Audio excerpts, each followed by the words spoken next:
And I'm at the hour, so let's move over here. And what's this? I appear to be glowing green and have less of a comedy accent than usual. Well. What's all that about, I wonder? Well, I'll address it in time, but first things first, we have a checklist. No new follows since last week, no badges to promote, and no new books. So only really one thing to do. I'll head over here. And your fits is third. It's not a tally, is it? It's a new, well, lucky number 3. I'm not less fits. Fits, did I say fits? Sorry. Yeah, out of it today. Right, that's done. So, let's talk about why I am green. So for those of you who've been following for a while, you might have seen me different colours before. I think I've been green on here before, I don't know if anyone was watching. But if you check the redeems, you'll see that there are a number of them called Invoke the Eye and various colours. And what those generally do is they summon a spirit to possess Skitters the rat, and to change the vibe of things up. Now normally to get the green one you need to invoke the eye green, but today I'm here by default. Now why is that? Now your answer depends kind of on how you interpret the canon of things. Now if you're a Skitter literalist and you believe all the lore is literally happening, then the reason that I'm here is that Lamp is doing something behind the scenes which is nefarious, and is trying to cover it up, and so he's sent the spirit of intellect to talk to Stream. And whatever's going on with Skitter is, nefarious and part of Lamp's plans, presumably. Or maybe it's something that the red guy did, and just sort of messed things up. That's the thing to take if you're a literalist. Now, if you're a figurativist, I should say, and you believe the whole thing is fictional, and the actual reason is that the green one just represents me, the guy behind Skitterskreetch, the channel, like talking to you normally, because I've been having severe jaw pain lately, and I don't think I can stay in character for the whole thing. Now that's an equally valid interpretation, it could very much be true. I don't know. You think, well, of course you'd know, you're the guy behind it, but here's the thing, I might be the guy behind the channel, but I also wrote a character in here who is just me, but I'm a spirit who believes that or who is deluded into believing that I'm running things. So you think I'm sure of what's going on? Okay. Anyway, what's going on though is either that I don't think I can stay in character for this, so we're breaking it a little bit, or the whole spirit thing. One or the other. Or maybe a secret third thing that I haven't considered. Anyway.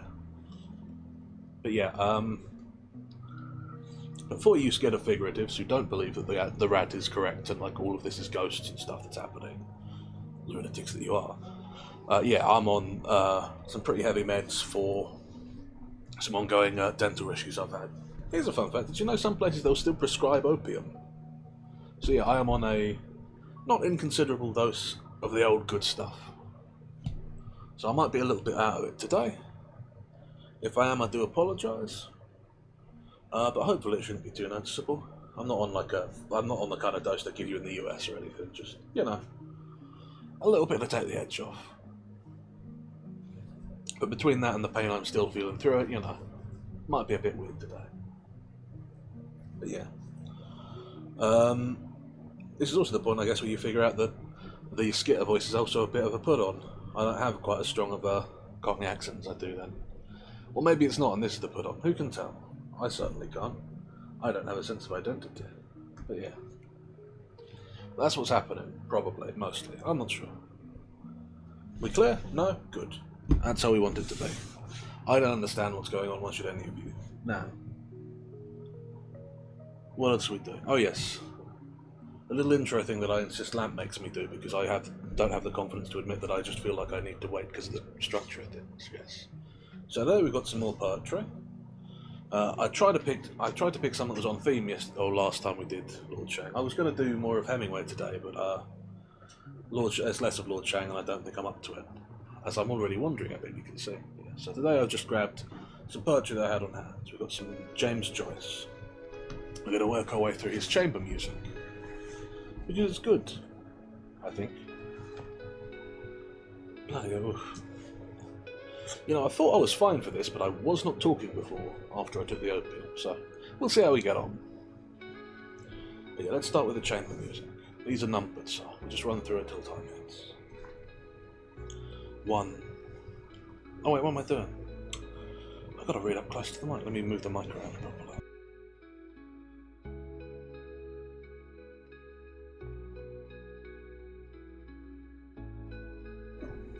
That's more like it.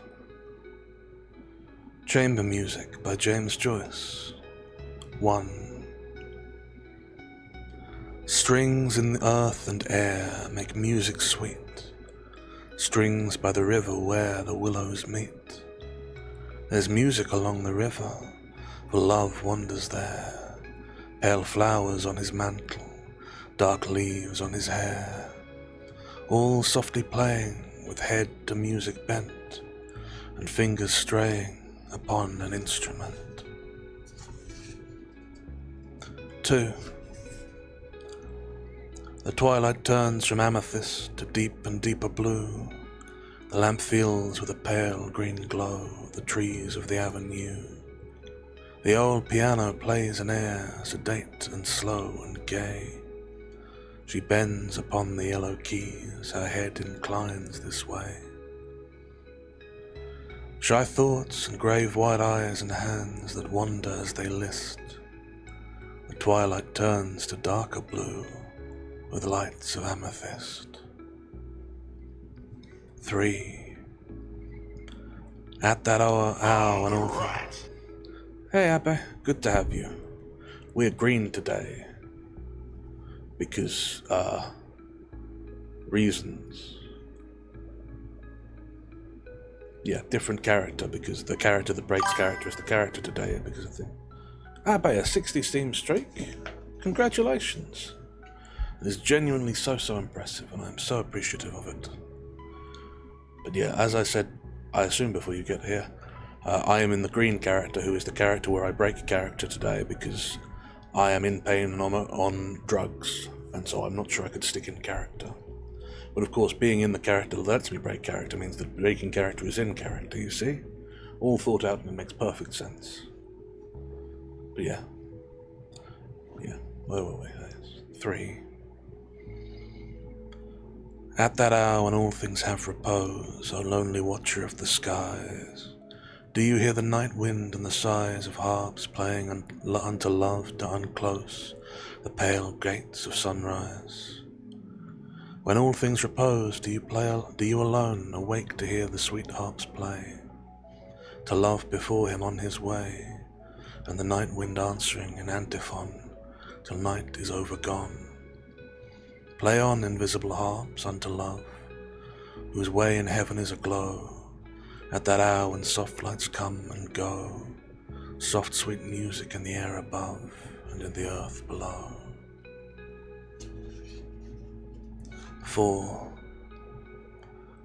When the shy star goes forth in heaven, all maidenly, disconsolate, hear you amid the drowsy even one who is singing by your gate. His song is softer than the dew, and he is come to visit you. Oh, bend no more in reverie when he had eventide is calling, nor muse who may this singer be, whose song about my heart is falling. Know you by this the lover's chant? 'Tis I that am your visitant.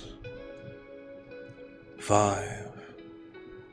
Lean out of the window, golden hair, I heard you singing a merry air. My book was closed, I read no more, watching the fire dance on the floor. I have left my book, I have left my room, for I heard you singing through the gloom, singing and singing a merry air. Lean out of the window, golden hair. 6. I would in that sweet bosom be, oh sweet it is and fair it is, where no rude wind might visit me, because of sad austerities. I would in that sweet bosom be, I would be ever in that heart, oh soft I knock and soft entreat her, where only peace might be my part. Austerities are all the sweeter, so I were ever in that heart. 7. My love is in a light attire among the apple trees, where the gay winds do most desire to run in companies. There where the gay winds stay to woo the young leaves as they pass, my love goes slowly bending to her shadow on the grass. And where the sky is a pale blue cup over the laughing land, my love goes lightly holding up her dress with dainty hand. 8. Who goes amid the green wood with springtide all adorning her, who goes amid the merry green wood to make it all the merrier, who passes in the sunlight by ways that know the light footfall, who passes in the sunlight that means so virginal. The ways of all the woodland gleam with a soft and golden fire, for whom does all the sunny woodland carry so brave attire? Oh, it is for my true love the woods their rich apparel wear. Oh, it is for my own true love that is so young and fair. Hey, who's a muggy? I'm green today for reasons that are complex. But welcome in, I appreciate your being here. Technically we are running out of poetry time, but I'm enjoying these, so I'm going to push on a little more. 9. Winds of May that dance on the sea, dancing a ring around in glee. From furrow to furrow all overhead, the foam flies up to be garlanded, in silvery arches spanning the air. So are you, my true love, anywhere?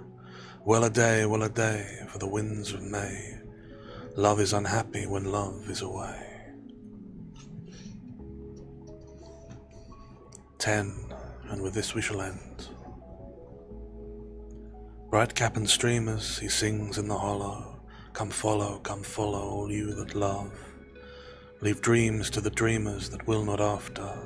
That song and laughter do nothing move. With ribbons streaming, he sings the boulder. In troop at his shoulder the wild bees hum. And the time of dreams is over, as lover to lover. Sweetheart, I come.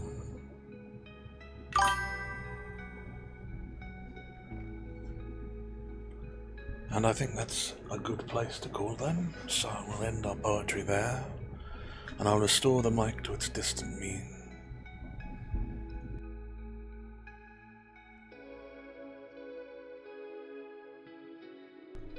And there we are. But what's this? My voice has not gone back to the broad comedy accent. It's because I'm green, you see. Green Skitter does not talk like that. Why am I calling myself Green Skitter? I have a name, is this character. It's Icon. It's spelled with a K, because it's the old Greek version, you see? Yes, Fitz is right. I hope everyone is having a great day. I'm a little out of it today, as you might be able to tell. I've explained why that is several times, but I feel like I should do it again, because I don't know if everyone is here. So I'll do it one more time. I am Green Skitter today, who is the Skitter who is theoretically the real person behind the channel, although Lamp claims that it is a spirit made of intellect to pretend to be a person who's behind the channel, for complex esoteric reasons. Now, if you are a literalist who believes in the Skitter lore absolutely as true, then this means the lamp is probably doing something sinister with the real Skitter, and so I'm here to cover up for that. And if you believe that the Skitter lore is fictional and that I'm the real character behind it all, then I just have dental pain today and I have taken some drugs that have made me a little bit out of it, and I didn't think I could stay in character. So I'm green today. And for those of you who are unfamiliar, you can change the colour of the Skitter by invoking the eye to get different coloured ones, all of whom do different things and have funny names and different lore. Anyway, that's what's going on. But that's not what matters now, is it? What matters now is we're supposed to be doing a book. Which book? One of these ones. Which one though? There's so many on the screen. It's to my left, the Book of Lord Shang. I'm supposed to finish it. Why? Because I'm sick of this book being here, and also it's reasonably short how much is left, and I want to not be too long. Dear Lord, ooh. Those drugs do be hidden. Right, let's have a swallow of water, and then I'll do my little spiel intro.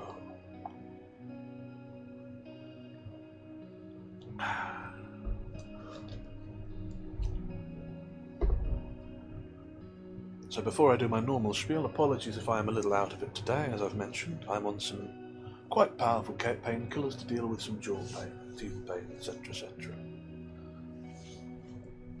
But yeah, as always though, if at any point while I am reading you happen to miss something that's been said, either because you weren't paying attention, because there was a technical issue, because I mumbled it, or for any number of other reasons, please feel free to let me know. I'm happy to go back over it and repeat what I've said.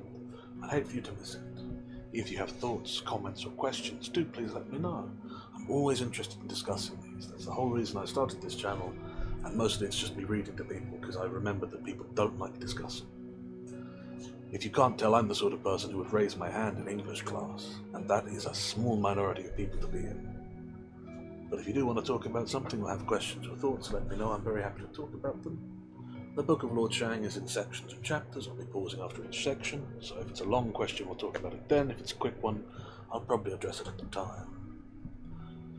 But other than that, unless anyone has anything very pressing to say or any redeems that they would like to do, in which case this is the time to do them, then if you are all sitting very comfortably, then without any further ado, I shall begin.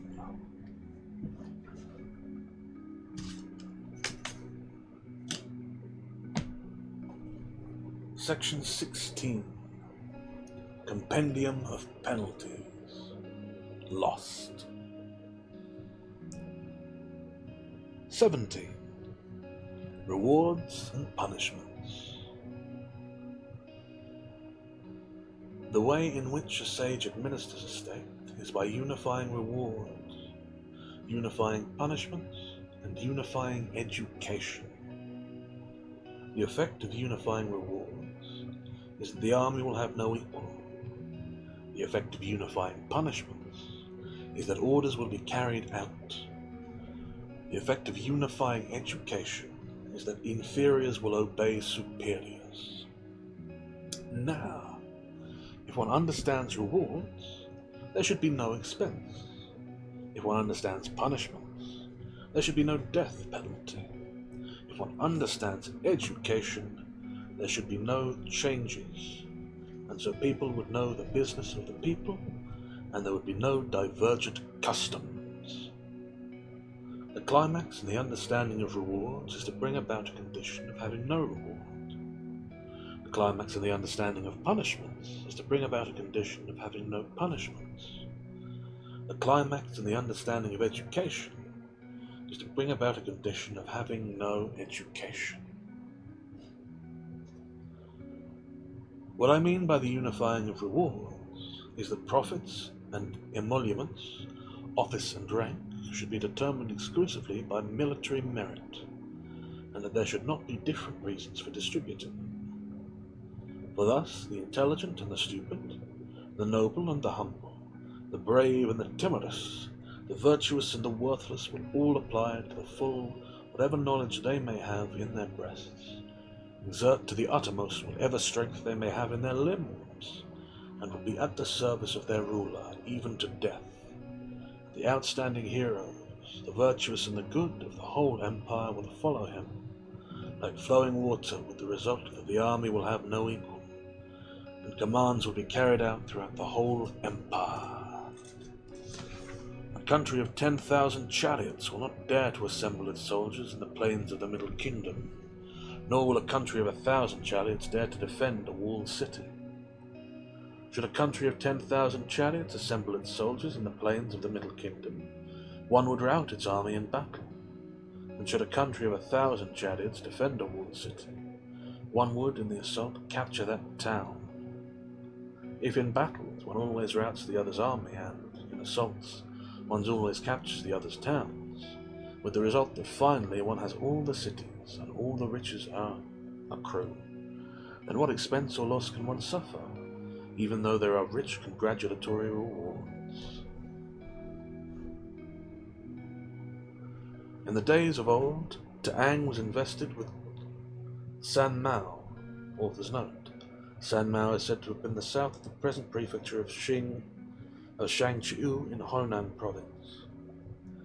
When Wang was invested with Chu, author's note.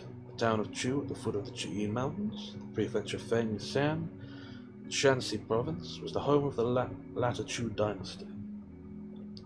Invested with Chu, a district of 100 square li.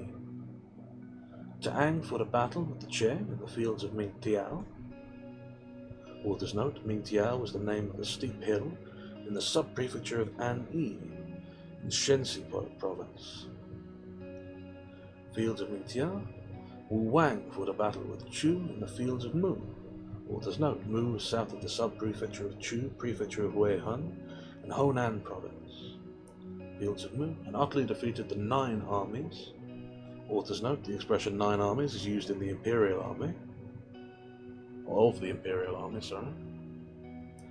Defeated the 9 armies and finally split up the land and gave fiefs to the feudal lords.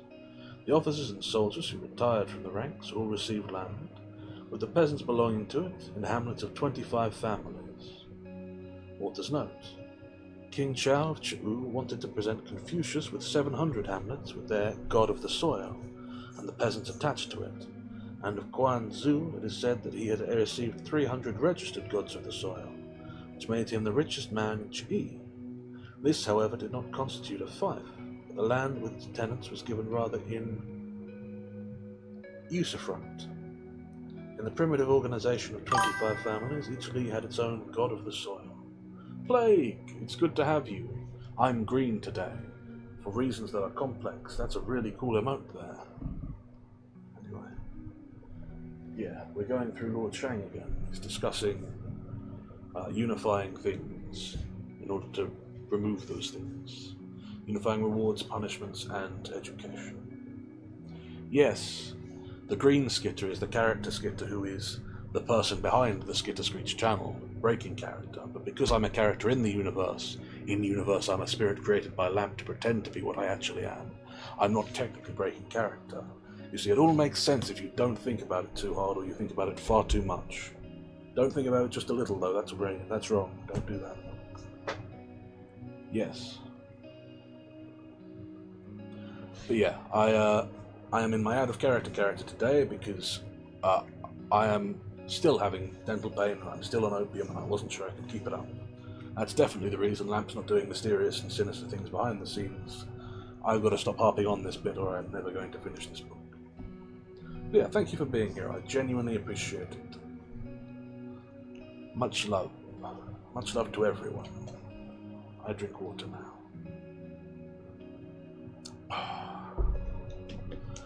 Opium hits are different. Should clarify I was prescribed this opium, this is not me. But tangents, right. Received land to the peasants belonging to it in hamlets of 25 families. The chariots were given a rest and were no longer mounted. The horses were set at liberty on the southern slopes of Mount Hua. The oxen were set at liberty in the meadows, and they were allowed to grow old without being reassembled for war. This was the way of Ta'ang and Wu of giving rewards. Therefore it is said, If all the people in the empire had to be rewarded with the produce of San Mao and Chi Chu, no one would have received a pint. And if all the people in the empire had to be rewarded with its money, no one would have received a cash. Therefore it is said, if a prince of a territory of 100 li invests his ministers with fiefs, he greatly increases his original territory. How is it that the rewards received, beginning with those to officers and soldiers retired from the ranks, which consisted of land with the peasants belonging to it, hamlets of 25 families, were even more liberal than those to horses and oxen? Because they, those kings, knew well how to reward the people of the empire according to the possessions of the empire. Therefore do I say, if one understands reward, there is no expense. Since T'ang and Wu destroyed Che and Chu, notes Che the last emperor of the Xia dynasty and Chu the last emperor of the Yin dynasty, no harm was done within the 4 seas, and the empire enjoyed great stability. The 5 storehouses were constructed, the 5 weapons were stored away, military affairs were set aside, culture and education were practiced, shields and spears were carried reversed, writing tablets were stuck in the girdle. Author's note, this tablet is among the appurtenances carried about his person by an accomplished young gentleman, and music was performed in order to manifest one's virtue. Such a condition of affairs prevailed in these times. Rewards and emoluments were not bestowed, and yet the people were orderly. Therefore I say, the climax in the understanding of reward is to bring about a condition that there are no longer rewards. What I mean by the unification of punishments is that punishments should know no degree or grade, but that from ministers of state and generals down to great officers and ordinary folk, whosoever does not obey the king's command, violates the interdicts of the state, or rebels against the statutes fixed by the ruler, should be guilty of death and should not be pardoned. Author's note, the tradition of Shang Yang's life shows that in this point he acted according to his own reported teaching, and even expected the crown prince to obey the law. Merit acquired in the past should not cause a decrease in the punishment for demerit later, nor should good behavior in the past cause any derogation of the law for wrong done later. If loyal ministers and filial sons do wrong, they should be judged according to the full measure of their guilt, and if among the officials who have to maintain the law and to uphold an office, there are those who do not carry out the king's law, they are guilty of death and should not be pardoned, but their punishment should be extended to their family for 3 generations. Ooh, that's neat.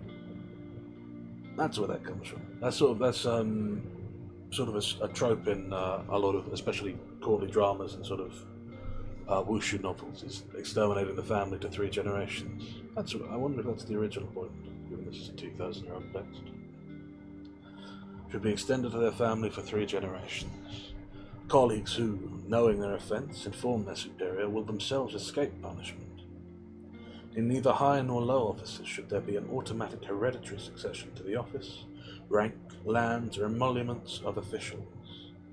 Therefore do I say that if there are severe penalties that extend to the whole family, people will not dare to try how far they can go, and as they dare not try, no punishment would be necessary.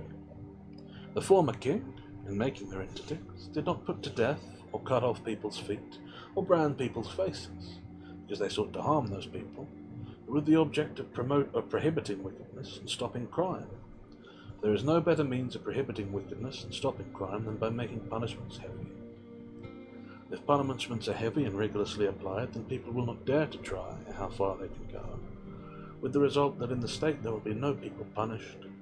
Because there are no people punished in the state, I say that if one understands punishment, there is no capital punishment.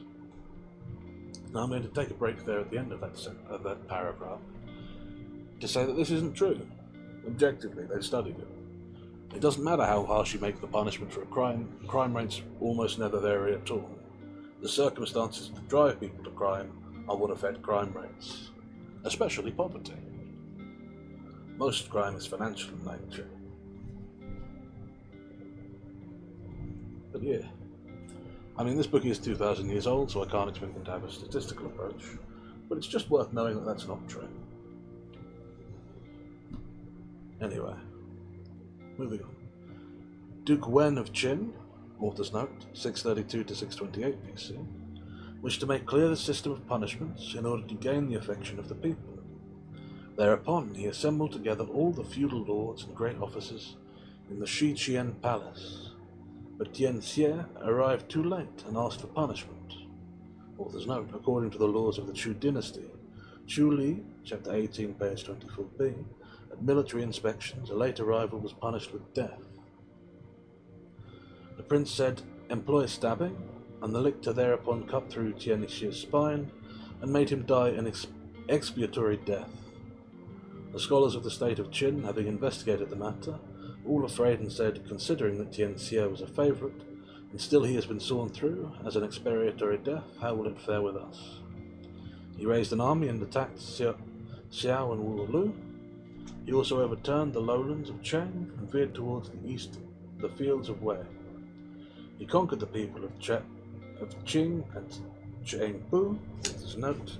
The expression "to veer the fields towards the east" means that the farmers were ordered to plough their fields from the west instead of from north to south, so that an army coming from Qin could easily follow the furrows and paths between the fields. The soldiers of his three armies were so disciplined that stopping them was as if their feet were cut off. 14. I.e. they could stop so suddenly. So that's author's note. And in marching they were like flowing water, and none of the soldiers of the three armies dared to transgress his prohibitions. So by basing himself on this one affair of Tian Xie, where a light offence was severely punished, Duke Wen caused the state of Qin to enjoy order. I'm going to pause here again at the end of the paragraph, to recount a story of one of the later dynasties of China. I don't remember the exact one because I'm bad with names, but there was a dynasty that employed this method and made death a punishment for most offences for civil or for the crimes of officials. And because of this, a minor official in one of the provinces, equivalent to a sheriff essentially, happened to lose some prisoners he was transporting to be held. And because the crime for not successfully delivering these prisoners was death, and because the crime for delivering them late, which he would have to do to stop and recapture them, was also death, he decided, okay, well, I'm going to die either way, so I guess I'm abandoning this. And he went and became a bandit. And the prisoners, most of whom were political, appreciated this choice and sort of decided he was cool and made him their leader. And then one thing led to another. He led a rebellion and overthrew the emperor and became the next emperor. That's literally how one of the dynasties of China ever came, or it was overturned. So, you know, maybe this advice not great. I'm feeling sassy tonight. Ooh.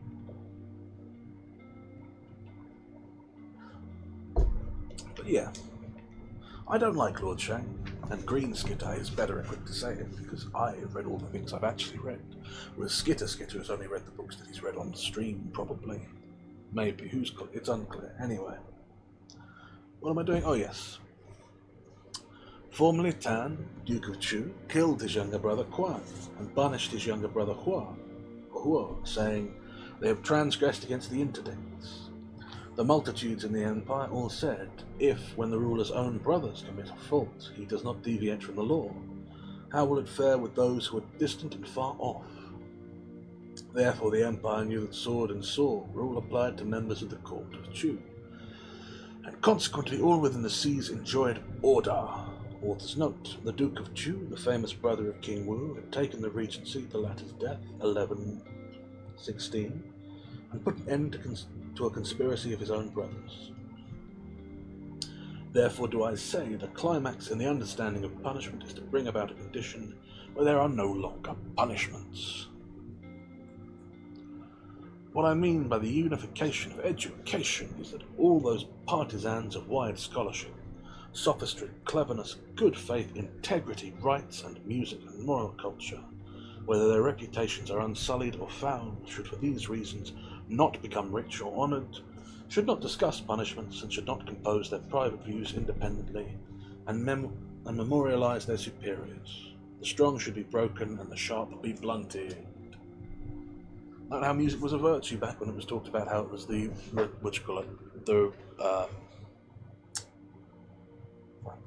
the consequence of good rewards. But now that it's a thing into of itself, it is now a vice again. You can't be having music. Nope, people aren't allowed.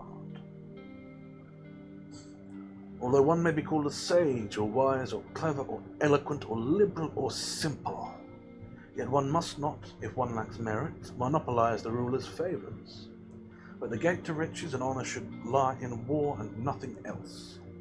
Those who are capable in war tread through the gate to riches and honor, but for the violent and self-willed there are inflexible punishments and no pardon. Thus fathers and seniors, elder and younger brothers, acquaintances, relatives by marriage, husband and wife, one and all say that, to which they devote special application, is war, and that alone. Therefore indeed, the strong devote themselves to warfare, the old and feeble devote themselves to defense.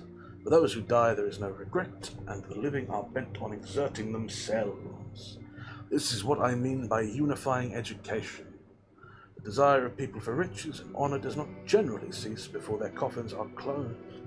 And when the gate to riches and honor has its approach in soldiering, then where people hear of war they congratulate each other, and whether at work or at rest, at times of drinking or eating, they will sing songs of war. This is what I mean by saying that the climax in the understanding of education is to bring about a condition where there is no longer education. This is what I mean by the three teachings. A sage cannot have a universal knowledge of the needs of 10,000 beings. Therefore, in his administration of a state, he selects what is important for dealing with 10,000 beings. So there is little instruction, but much successful effort. The way in which a sage governs a state is easy to know, but difficult to practice. Therefore, the sages need not be increased, commonplace rulers need not be abolished, and the killing of men is no violence, and the rewarding of men no benevolence. Follow from fact that the law is clear. The sage confers office and grants rank according to merit, therefore men of talent are not anxious. The sage is not indulgent with transgressions, and does not pardon crimes, and so villainy does not spring up. The sage, in administering a state, investigates the possibilities of uniformity, and that alone. That's the end of section 17.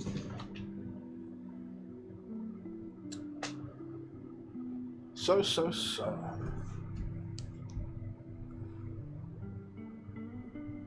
You can only reward people for doing good in war and nothing else. Also, if people are smart, stop them from being smart, or at least from gaining power for being smart, and kill anyone who does anything wrong. I'll give it this, it's a simple philosophy. There's a proverb that springs to mind for that last section as well. Or, maybe it's not a proverb, it's certainly a stereotype again in Chinese literature that I've heard. Birds die for food, men die for gold. I think that just about summarises the attitude there.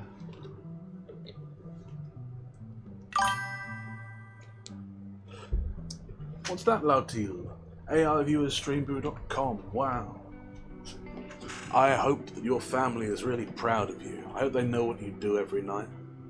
I hope they're aware of it. I hope that they know exactly what kind of person you are and the sort of life you are living.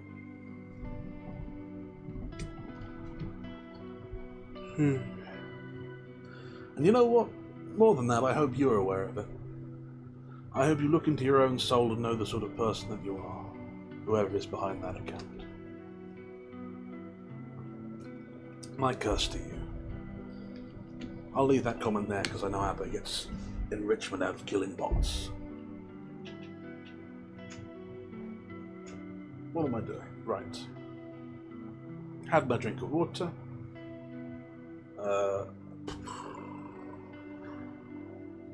I've said my little comments. I think I'm supposed to move on here, aren't I?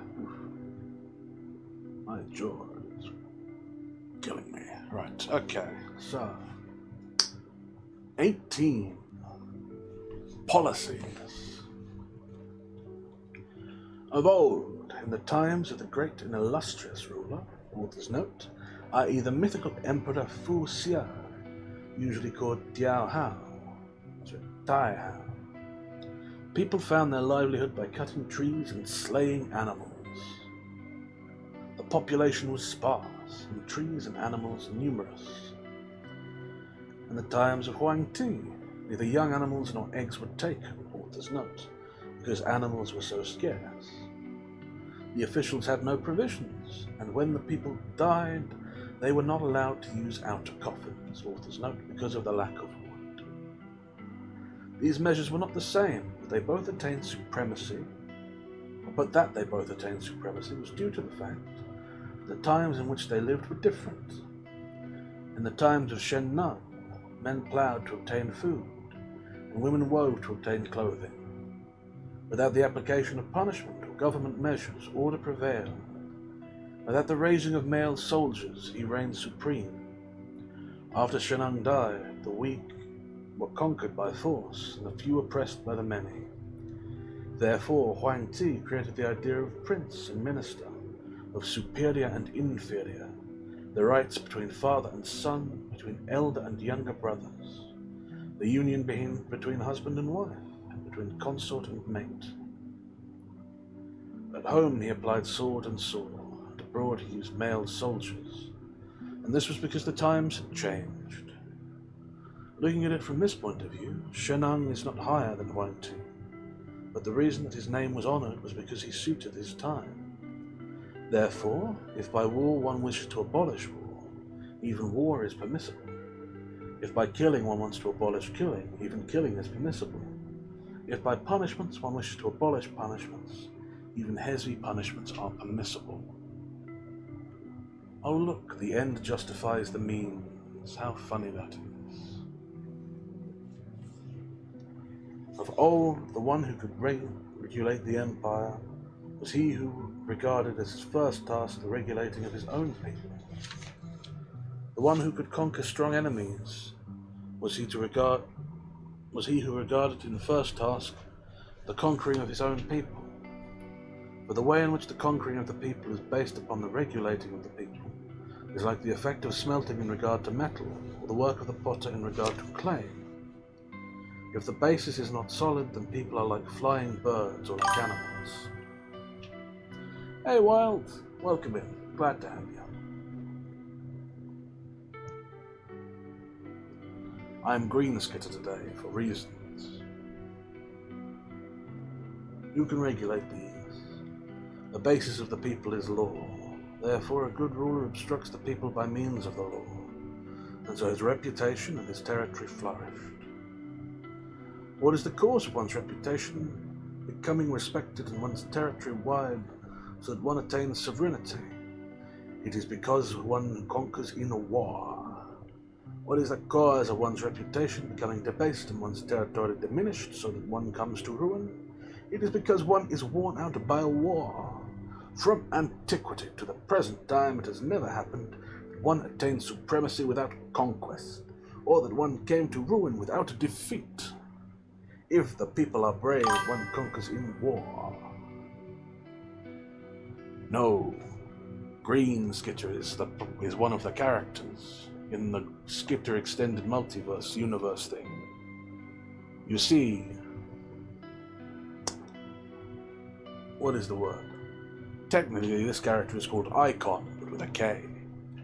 And in the universe lore of Skitter, Lamp created a number of spirits in the library to help manage the channel that is being run from the library, you see?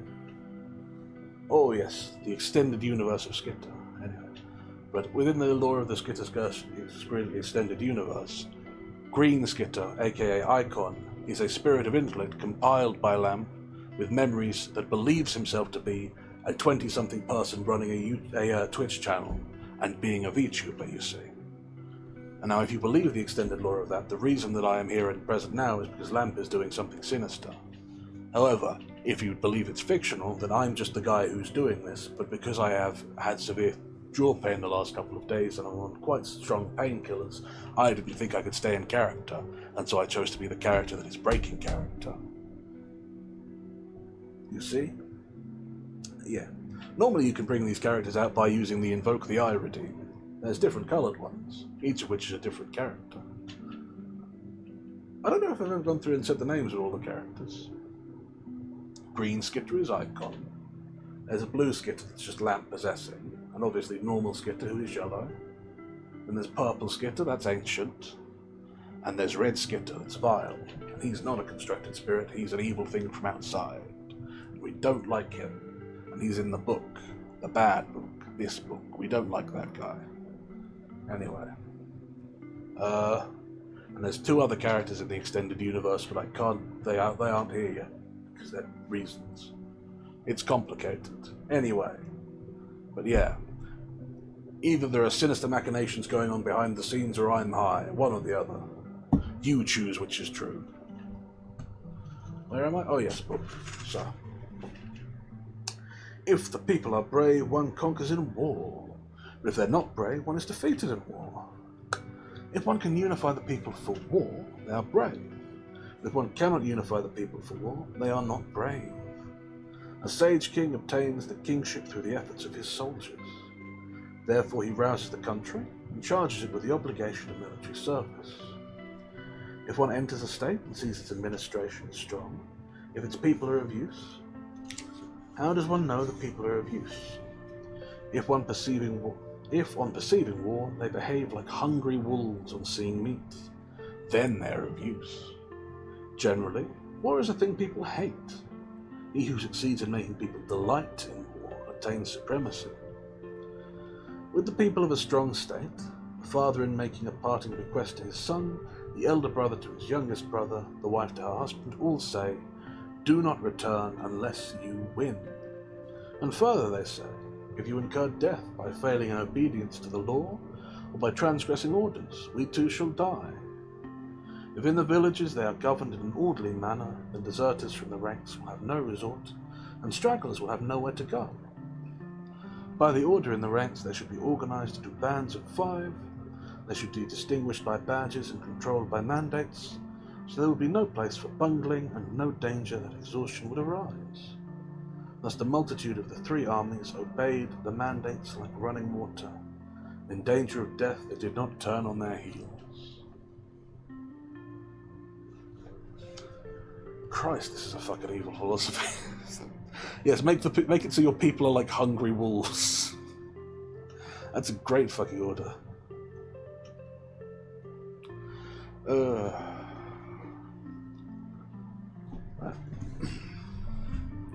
If a state is in disorder, it is not because law is disorderly, but because its law is not applied. All states have laws, but there are no laws that guarantee that the laws are practiced.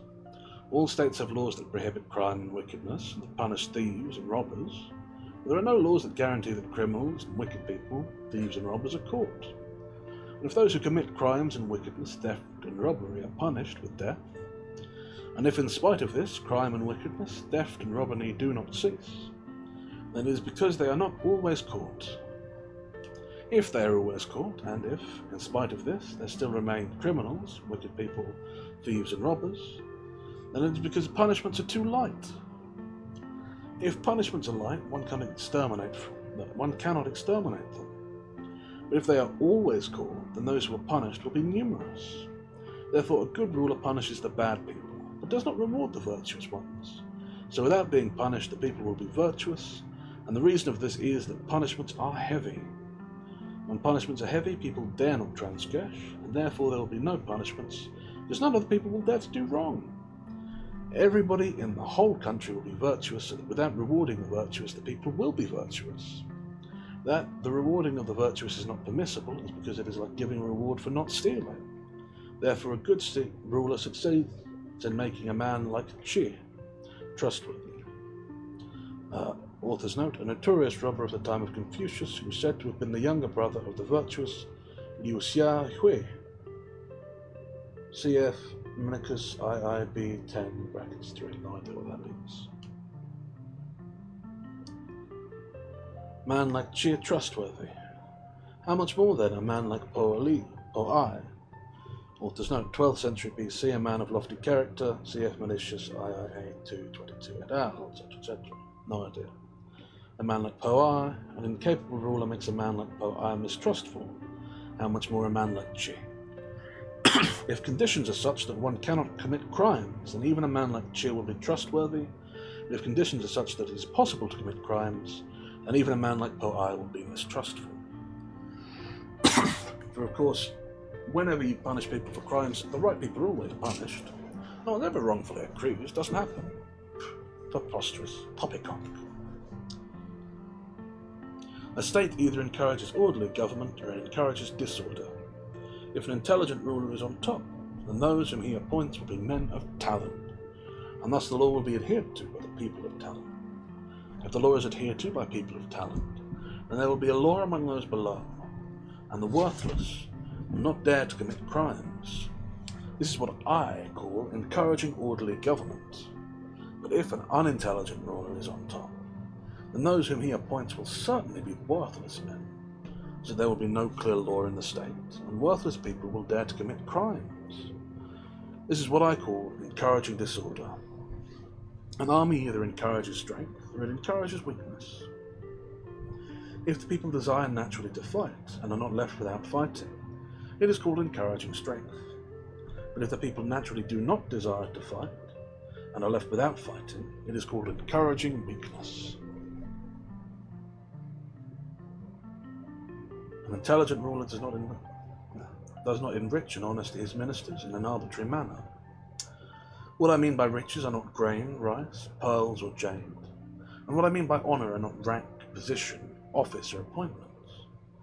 But I mean the riches and honour of rank and emoluments acquired by actions, contrary to the law, which are prompted by selfish interest. Author's note. The meaning, which is explained in what follows, is that the ruler does not withhold the customary rewards and distinctions for public service, that he should not use his servants for illegal and selfish purposes and reward them specifically for actions of that nature. Generally, a ruler of men does not in virtuous conduct exceed other men, nor does he do so in knowledge, nor does he surpass others in courage or strength. Yet the people, though they may have sages and wise men, they dare not plot against him, though they may have courage, dare not kill him, though they are numerous. They dare not overrule their lord, that the people may reach a number of many tens of thousands, if heavy rewards are set before them. They dare not contest for them. If penalties are applied, they dare not resent them. The reason is that there is law. If a state is in disorder, it is because the people often have private opinions of what is their duty. Hey Nesca, welcome in. I'm green today for reasons that are complicated and law-related. Yeah, welcome in. Appreciate you having me here.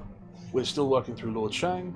Currently he's talking about how you should punish people all the time because it will stop them from committing crimes. Absolutely, trust me dude, it definitely works. Ah, the rat! Well, hi again, Nesca. The reason is that there is law. If the state is in disorder, it is because the people often have private opinions of what is their duty. If an army is weak, it is because people often have private shows of bravery, and as a result there will be dismemberment. If the roads to the acquirement of titles and emoluments are many, ruin will ensue. In a country where the desire is to cheapen rank and to make light of emoluments, officials draw their salaries without activity. Men have fame without acquiring it in war. People have respect without having the rank that entitles them to it, are rich without having emoluments, and are leaders without having offices. Such are said to be wicked people. He who is called a virtuous ruler has no loyal ministers, and a compassionate father has no filial sons. If it is desired to do away with clever talkers, then all should control one another by means of the law, and should correct one another by means of mandate. Being unable to do wrong alone, one will not do wrong in the company of others. What is called wealth is to have receipts large and expenditure small. When there is moderation in dress and frugality in food and drink, then expenditure is small. When women within and men outside fulfill their duties completely, then receipts are large. What is called intelligence is for nothing to escape the sight, so that the multitude of officials dare not commit crimes, nor the people dare to do wrong. Thus the ruler of men will repose on a rest couch and listen to the sound of stringed and bambooed instruments, and yet the empire will enjoy order. Ooh. Thank you, Abbe. I left them there for you because I know you enjoy killing bots. In other words, what is called intelligence is to cause masses to have no possibility of not working. What is called strength is to conquer the empire. By conquering the empire, all forces are united, and as a result, the brave and strong will not dare to commit any violence. Nor will sages and wise men dare to deceive or to be employed on empty ground. When the multitudes of empire are united, none will dare not to do what he, the ruler, likes, but all will avoid what he dislikes. In other words, what is called strength is to cause all bravery and force to have no possibility of being used, except for the prince's own advantage. If the prince's will is effective, the empire will benefit by it. If it is ineffective, the empire will blame him. All power to the Sith. Christ. I've got Machiavelli's The Prince on this shelf, and people are always like, oh yeah, Machiavelli is so twisty and evil, oh, he's such a bad guy, and blah, blah, blah. This is so much worse than Machiavelli. I hate this guy. Have a drink there, because I just did the silly Sith voice and I had my throat. Right. Whoever relies on the Empire is rejected by the Empire. Who relies on himself gains the Empire. The one who gains the Empire is he who regards it as his first duty to gain himself. The one who succeeds in conquering as a strong enemy is he who regards it as his first duty to conquer himself. A sage knows the right principles which must be followed, and the right time and circumstances for action. Therefore, the rule which he exercises always leads to order. The people whom he employs in war are always brave, and the commands which he issues are always obeyed. In consequence, when his army marches out, it has no equal, and when his commands are issued, the whole empire submits. The next paragraph is most of a page, and we only have 40 seconds until the ads.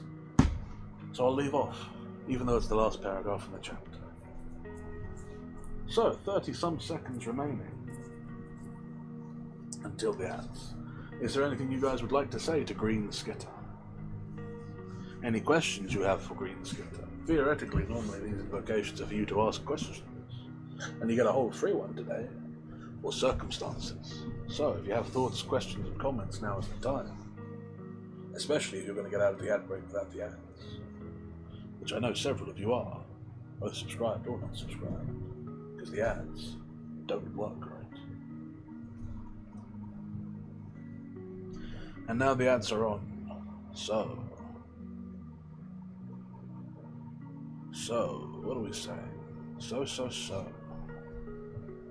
I have a drink of water.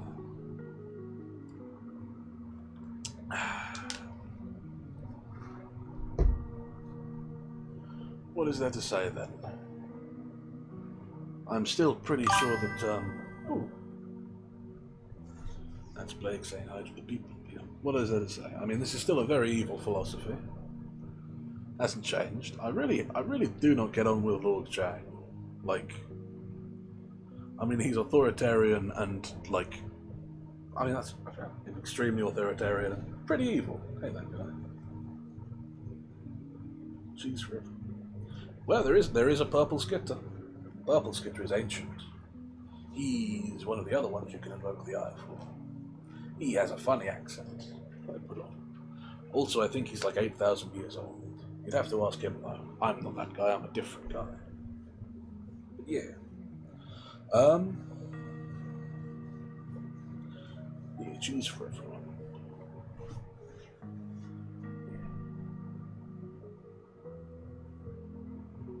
Yeah. Well, he's like, when I say he's like 8,000 years old, he's an immortal. He's got a whole character. He's got a whole thing. There's lore there. He mostly exists so I can make up fantabulous stories about being in history and like recount oral. I wanted to do some oral storytelling stuff. I think oral storytelling is fun, and it doesn't happen enough. So I put a character in who would let me do that. Oh right, I can talk about why I did things because this is my out of character character. Yeah, every character here has a purpose. Ancient's fun. Ancient is 8,000 years old. Ancient is actually something I started doing in my real life. Whenever I was like, I can't think of it. I would, you know that thing where you do small talk and it sucks and it's very boring, especially with people you know very well. I just started pretending that I was 8,000 years old and telling outlandish stories of like my adventures through history whenever I needed to fill silence. And it was a fun bit, so I decided, yeah, I'll steal that for the fucking VTuber thing. So that's what the purple character is. If you ever need... actually, some people have been here for that before. I think Nazca saw... Was it Nazca? I think Nazca and Abba were here for one of Ancient Stories. I think it was Nazca who redeemed them, you think. Yeah, that was it. The story of how he discovered America, like, a few thousand years ahead of Columbus, that one. I remember that story, that was fun. Christ, oh.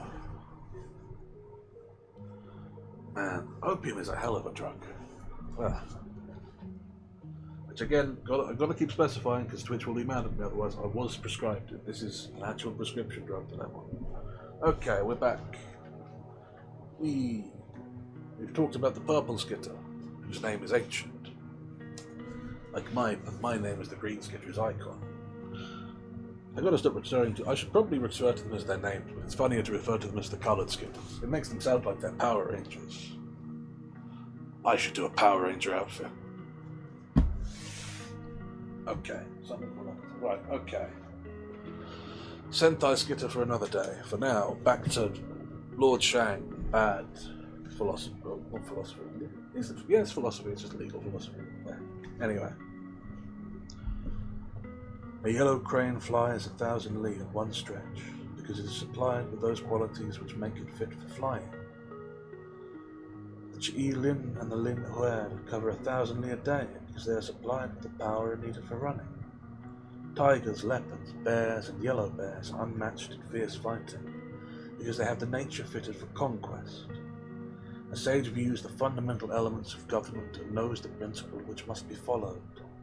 Therefore, his way of directing the people is like directing water from a high to a low place, or like directing fire towards dry things and away from wet ones. Therefore, it is said that the benevolent may be benevolent towards others, but cannot cause others to be benevolent. The righteous may love others, but cannot cause others to love. From this I know that benevolence and righteousness are not sufficient for governing an empire. A sage is a nature that insists on good faith, and he also has a law or method by which he compels the whole empire to have a good faith. What is called righteousness is when ministers are loyal, sons filial, when there are proper ceremonies between juniors and seniors and distinctions between men and women. When a hungry man eats and a dying man lives, not improperly, but only in accordance with righteousness. This, however, is the constant condition where there is law. A sage king does not value righteousness, but he values the law. If, with the law, one sees to it that it is clear, and with commands that they are carried out, then it will be all right. And I can sum up my whole issue with this pretty much immediately in there.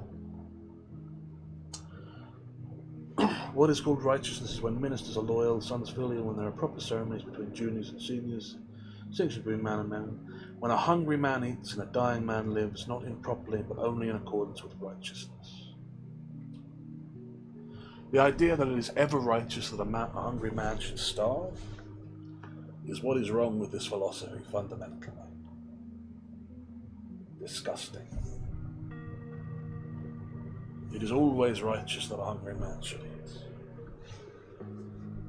It is not always righteous that a dying man should live. The idea that there can be an occasion where a hungry man should starve fundamentally is a failure of this philosophy. I had a big sip of water. Anyway. Oh, and that is the end of section 18. And of chapter 4.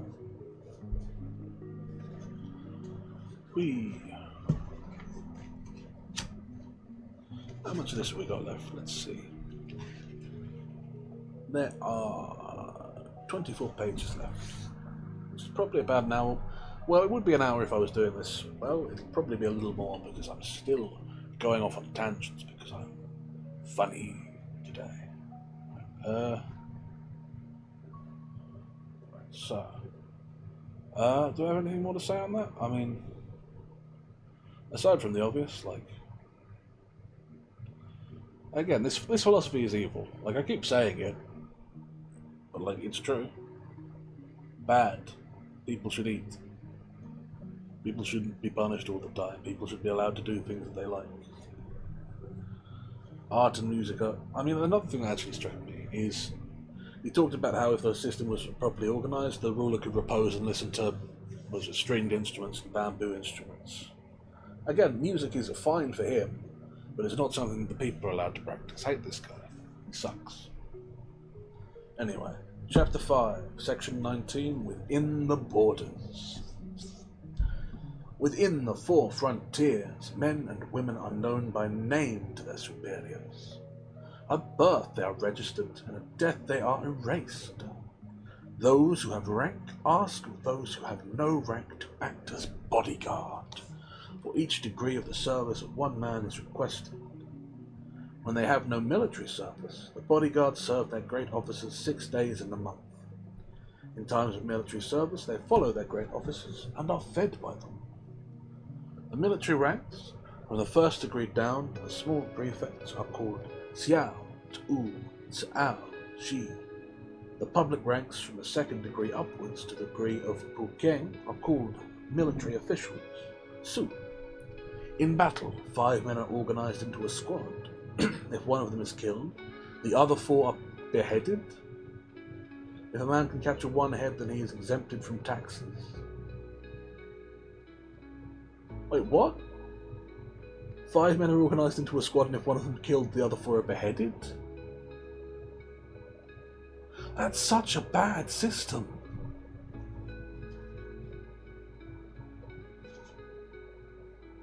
Okay, guys, if you ever get into a land war in Asia, be sure to start setting poison traps that will kill 1 man out of a squad. Jesus. For every 5 men, there is a corporal, Dan Chang, and for every 100 men, a centurion, Chiang. If in battle the centurion and corporals are unsuccessful, they are beheaded. If they are successful, 33 heads or more are accounted ample, and to the centurions and corporals 1 degree in rank is given. An officer of 500 men has 50 swordsmen with short weapons. Author's note, short weapons such as swords, as distinguished from bows, used at long distance.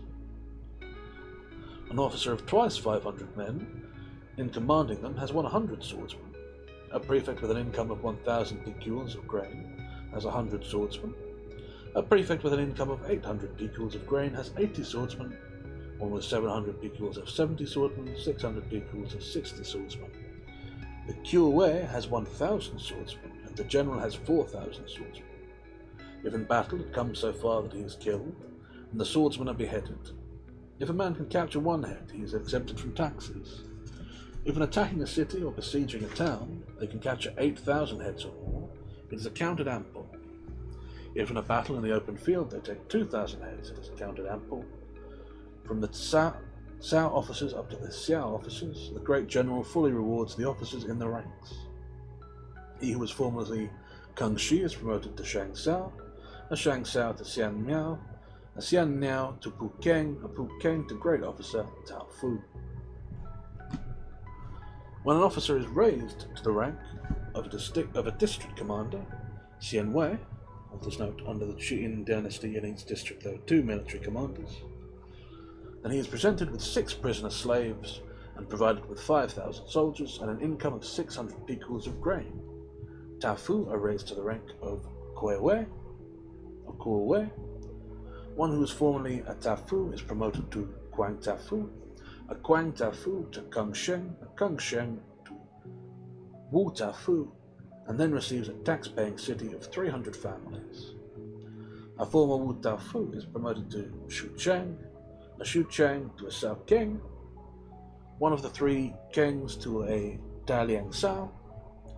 In all these cases there is presented a town of 300 families with a tax of 300. Where there is a tax-paying town of 600 families, an office of Vice-Chancellor is conferred.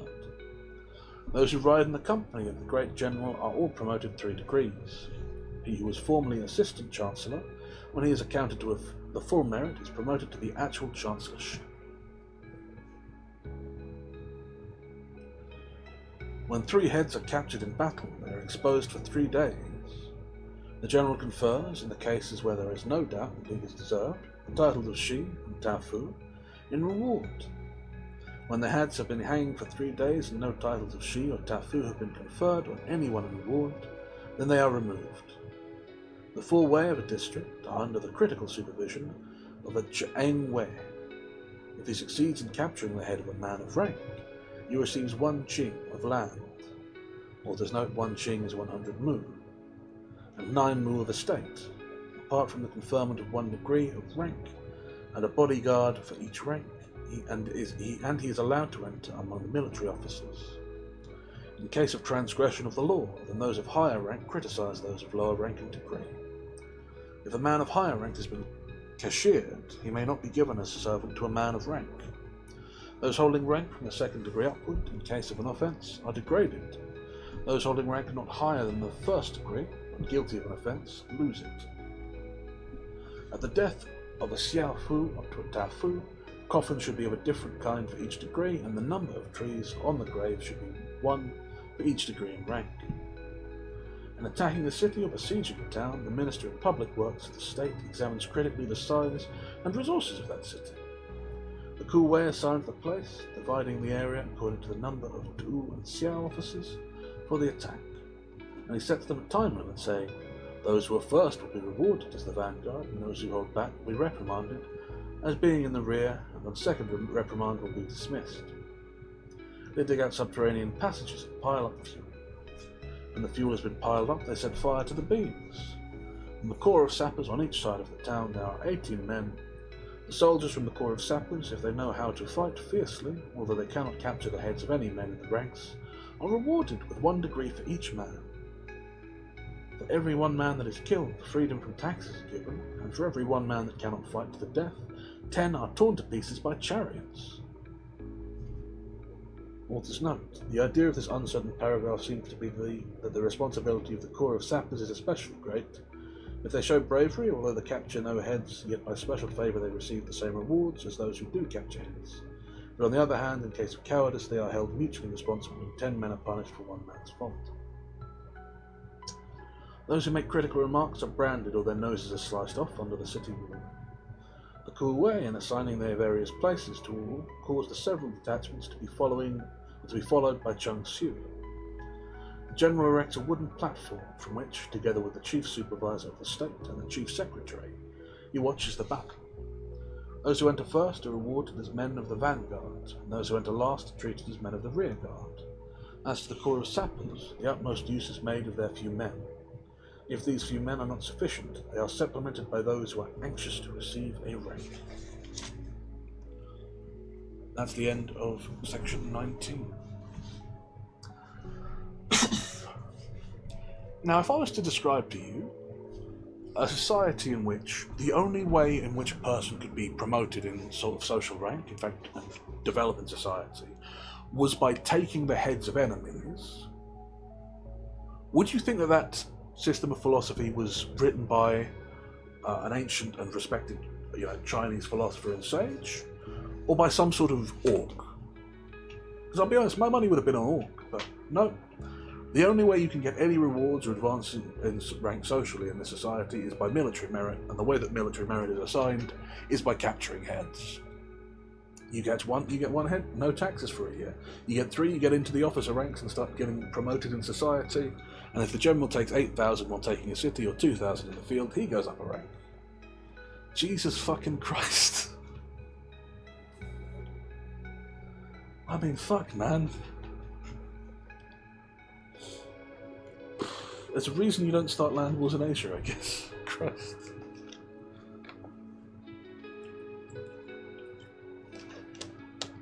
Right, well.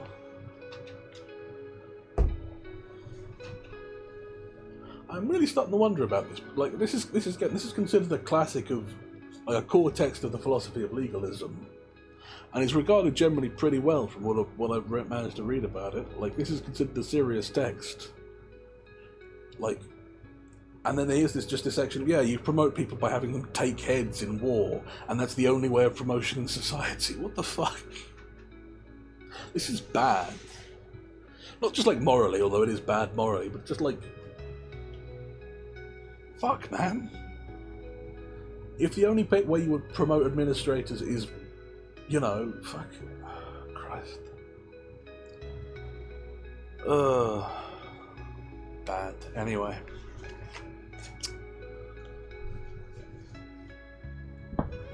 Section 20. Weakening the people. A weak people means a strong state, and a strong state means a weak people. Therefore, a country which has the right way is concerned with weakening the people. If they are simple, they become strong, and if they are licentious, they become weak. Being weak, they are law-abiding. Being licentious, they let their ambition go too far. Being weak, they are serviceable, but if they let their ambition go too far, they will become strong. Author's note: the meaning seems to be that whereas, on the one hand, license weakens the people, on the other hand, it gives them also the chance of developing the 6 parasites. Therefore it is said, to remove the strong by means of a strong people brings weakness, to remove the strong by means of a weak people brings strength. The people, if they are benefited, are harmonious, if they are loved, they are serviceable. Being serviceable, they receive appointments, and being harmonious, they are not deficient. Receiving appointments, they will enrich themselves in government positions. The ruler will abandon the law and allow things to be done for the benefit of the people. Thus criminals will be numerous. If the people are poor, they will become rich in strength. And being rich in strength, they become licentious. Being licentious, they will suffer from the parasites. Therefore, if the people are rich and unemployed, they should be made to obtain titles by means of their grain, and every one of them will certainly become strong. Then there will be no derogation of agriculture, and the 6 parasites will not spread out, and thus the state being rich, the people orderly, there will be twofold strength. What? That says to weaken the people. It says that by making the people simple, they're strong, which it's advocated doing before. And then it says if they become strong by success, then you have to make them obtain title by their...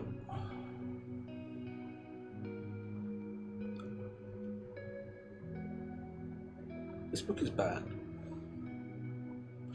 An army easily becomes weak, but it is difficult to keep it strong. The people enjoy life and feel happy in leisure, and find it difficult to risk death in danger. If they find it easy, they will be strong. If there are things that one is ashamed of doing, in the case where there are many crimes and few rewards, there is no loss. In the case where there are many crimes and the suspicion falls on the enemy, the loss will certainly become gain, and the army will become extremely strong and redoubtable. If there are no things which one is ashamed of doing, it is of advantage to use the army. And if one retains the advantage for a long time, one's position will become assuredly supreme. Therefore, if one's army accomplishes what the enemy dares not accomplish, one becomes strong, and if affairs are undertaken which the enemy is ashamed to perform, one obtains advantage. If there is law and the people are quiet, changes made by the rulers are relegated to the second place, so that affairs become well organized. The country is interested in maintaining peace and quiet, but a ruler in wielding his authority and privileged position. As a ruler values many changes, the country values few changes. If the profit leaks out through only one outlet, the state will have many products, but if it leaks out through 10 outlets, the state will have few products. If only one outlet is preserved, there will be orderly government, but if 10 outlets are preserved, there will be disorder. Orderly government brings strength, but disorder brings weakness. When there is strength, products are imported, but when there is weakness, products are exported. Therefore, a state that imports products is strong, and one that exports products is weak. If the people live in humiliation, they value rank. If they are weak, they honour office. If they are poor, they prize rewards. If the people are governed by means of punishment, they enjoy service, and if the people are made to fight by means of reward, they scorn death. Therefore, if, in war, one's army is efficient, one is called strong. If the people have private honours, they hold rank cheap and disdain office. If they are rich, they think lightly of reward. Orderly people are ashamed of humiliations, and if they are made to fight by means of punishment, they will fight. In fighting, people are afraid of death and behave in a disorderly manner. The result will be the soldiers and farmers will be lazy and the country weak. Farming, trade, and office are the 3 permanent functions in a state. Farmers open up the soil, merchants import products, officials rule the people. These three functions give rise to parasites, 6 in number, which are called care for old age, having on others beauty, love, ambition, and virtuous conduct. Care for old age, living on others, beauty, love, ambition, and virtuous conduct. Remember, gang, caring for the elderly, living with having community, being beautiful, loving people, having ambition, and being virtuous, all of these are parasites. Don't do any of them. These aren't things to strive for. No, parasites. Stop it. You especially, Plague. I know you're beautiful. I've seen you. Stop it. Lord Shang would be very disappointed. If these 6 parasites find an attachment, there will be dismemberment. If fairness lives in affluence, they will seek leisure in their old age. If merchants have illicit profits, there will be beauty and love. And these will harm the means for enforcing the law. If officials are set up but are not utilized, ambition and virtuous conduct will be the end. If there are 6 parasites become pervading custom, the army will certainly suffer great defects. If the law is crooked, order turns into disorder. If reliance is placed on virtue, there is much talking.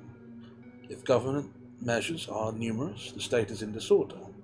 And if there is much talking, the army is weak. But if the law is clear, government measures are limited. If reliance is placed on force, talking ceases.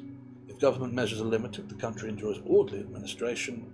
And if talking ceases, the army is strong. Therefore, in ruling a great country, it becomes small, and in ruling a small country, it becomes great. If the government takes such measures as the people hate, the people are made weak. If it takes such measures as the people like, the people are made strong. But a weak people means a stronger state, and a stronger people means a weak state.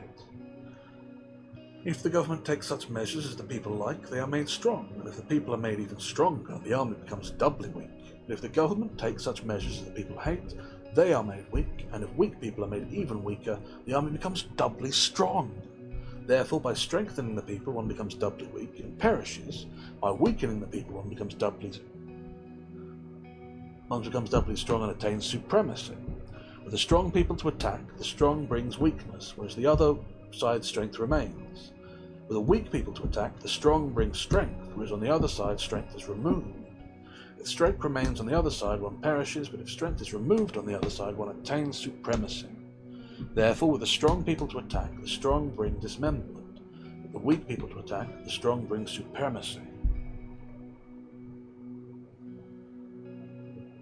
Now, technically that all makes sense, but the words strong and weak are starting to stop sounding like words, and just start sounding like sounds. The way in which an intelligent ruler uses his ministers is by always giving them employment for merits, which they have acquired, by always fully recognizing their exertion by rewards. And if a ruler makes his people believe in this as firmly as they do in the sun and moon, then he will have no equal. Now Li Lu could see the tip of an autumn's hair. He could not transfer his sharp vision to others. Wu Huao could lift the weight of 1,000 chun. He could not transfer his great strength to others. So sages and men of talent are bound to their personality and nature, which cannot be transferred to others. Now, those who administer affairs at our times all desire to be more than sages. There is much talk of setting the law on high. They rule in defiance of the law. This is like carrying a heavy load along a far road without having a horse or an ox, like crossing a wide river without having a boat or oars. Now, to have a numerous population and a strong army, the great capital of an emperor or king, so he is the great capital of an emperor or king. But if he does not have clear laws by which to keep them, he is next door to peril and ruin. Therefore, an intelligent ruler studies the law, and thus understands how to bring about that the people within his borders have no perverse and depraved hearts. And idly living scholars are pressed into the battle line, and the 10,000 subjects are alert in ploughing and warfare. The people of the state of Ch'un were alert and well balanced, as fast as a whirlwind were, with their iron lances made of the steel from Yuan, as sharp as a bee's sting. As armour they wore the skin of sharks and the hide of rhinoceros, which were as strong as metal and stone. The Yangtze and the Han rivers were its moats, and the Zhu and the Ying its boundaries. Author's note, rivers in Honan which after joining become tributary of the Huai.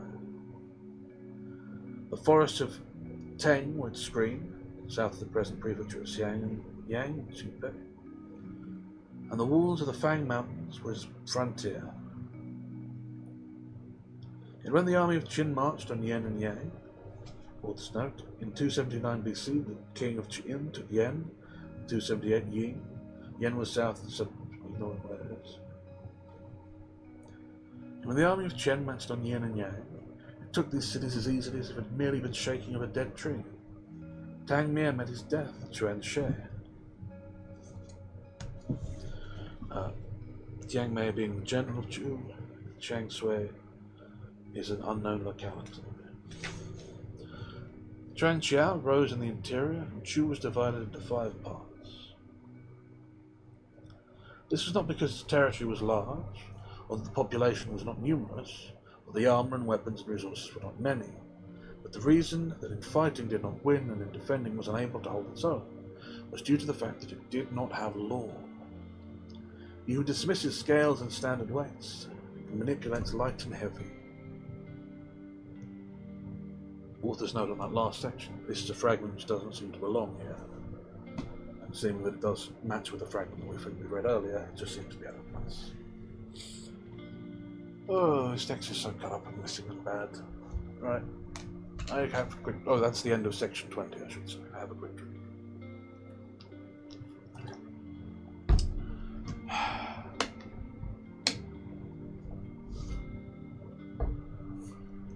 So in order to make sure you have a strong state, you've got to have a weak people. But if you weaken the people, they become licentious, which weakens the state. So you've got to strengthen the people, but only so that after they've been weakened, so that the strong weak people are weak strong. You understand? No? What's unclear about this? Look, it's just that the strong have got to be weak, the weak strong, and the state will be strong unless it becomes weak, and then you've got to make the state weak so that it's strong again. You see? It's very clear, very simple. And I mentioned that I don't like this book on multiple levels. Anyway, that's the end of section 20. Let's move on to section 21. I think this is one of the better sections, as you'll see, and I think you'll see what I see. 21. Lost. Love the sections that are lost. I don't have to read them, it's great. Now, pushing on there. 22. External and internal affairs. Actually, I'm going to stop here for another moment because there is something I want to say. Some of these footnotes and annotations are just giving more specific historical information as to the geography of China, which is interesting, I think, if you have, or if you were interested and well versed in modern China. But I don't think they actually contribute much to the philosophical points, which are what we're studying. So I'm going to try and make more judgment calls and skip some of those going forward. Just so you're aware. 22. External and internal affairs. Of the external affairs of the people, there is nothing more difficult than warfare, so an easy law cannot bring them to it. What is called an easy law? It is when rewards are few and authority weak, and when depraved doctrines are not obstructed. What are called depraved doctrines? They are when sophistry and knowledge are valued, when itinerant politicians receive office, and when scholarship and private reputation are in evidence. When these three are not barred, then people will not fight, and affairs fail. For when rewards are few, then there is no advantage in obedience. When authority is weak, then there is no harm in transgression. Therefore depraved doctrines are started in order to mislead the people, and to make them fight while the law is easy, like setting a cat to bait a rat. Is that not impossible? Therefore he who desires to make his people fight sees to it the law is severe. Consequently, rewards will be numerous, authority will be strict, depraved doctrines will be obstructed. Those engaged in sophistry and knowledge will not be honoured. Itinerant politicians will not be employed in office. Scholarship and private reputation will not be in evidence. If rewards are numerous and authority strict, then people, seeing that in war rewards are many, will forget the dangers of death, and seeing their degradation when there is no war, or find life hard. When rewards make them forget the danger of death, and strict authority causes them to find life hard, and moreover depraved doctrines are barred. In this manner, meeting the enemy would be like shooting the crossbow of 100 picules capacity of floating leaf. How would it be possible for it not to perish?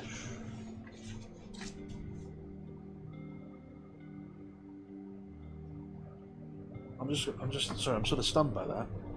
How would it be possible if you shoot a floating leaf with a very powerful crossbow for that leaf not to perish? It'd be very easy, the leaf's not alive. What the fuck? This is terrible. That's a bad metaphor. Why is this book getting worse? Of the internal affairs of the people, there is nothing harder than agriculture. Therefore, an easy administration cannot bring them to it. What is called an easy administration? When farmers are poor and merchants are rich, and clever people gain profit and itinerant office seekers are numerous. So the farmers, in spite of their extremely hard labour, gain little profit, and are worse off than merchants and shopkeepers, and all manner of clever people. If one succeeds in restricting the number of these latter, and even if one wished to, one could not prevent a state from becoming rich. Therefore it is said, if one wishes to enrich the country through agriculture, then within the borders grain must be clear, must be dear, taxes for those who are not farmers must be many, and dues on market profits must be heavy. With the result, the people are forced to have land, and those who have no land are obliged to buy their grain. Grain will be dear, and those who have land will thus profit. When those who have land gain profit, there will be many who will occupy themselves with agriculture.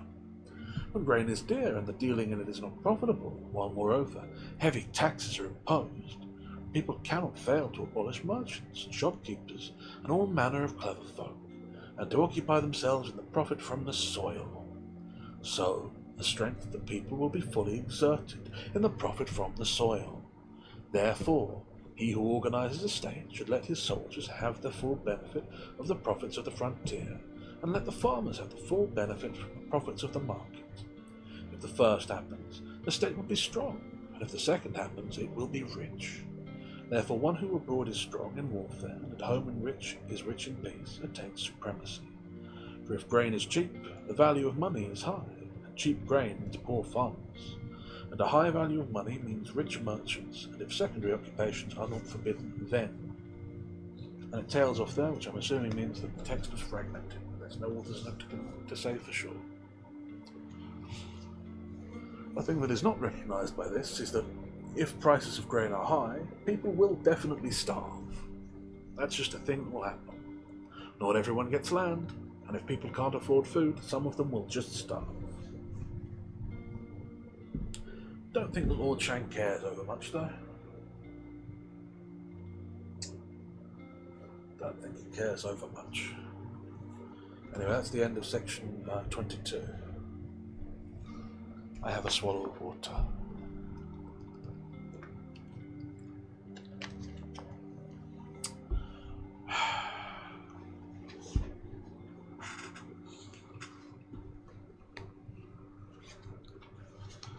I could say more on that, but let's not. Just pretend we did. 23. Prince and Minister. In the days of antiquity, before the time when there were princes. Oh, fair enough. Good time in the napping. Thank you for the stretch.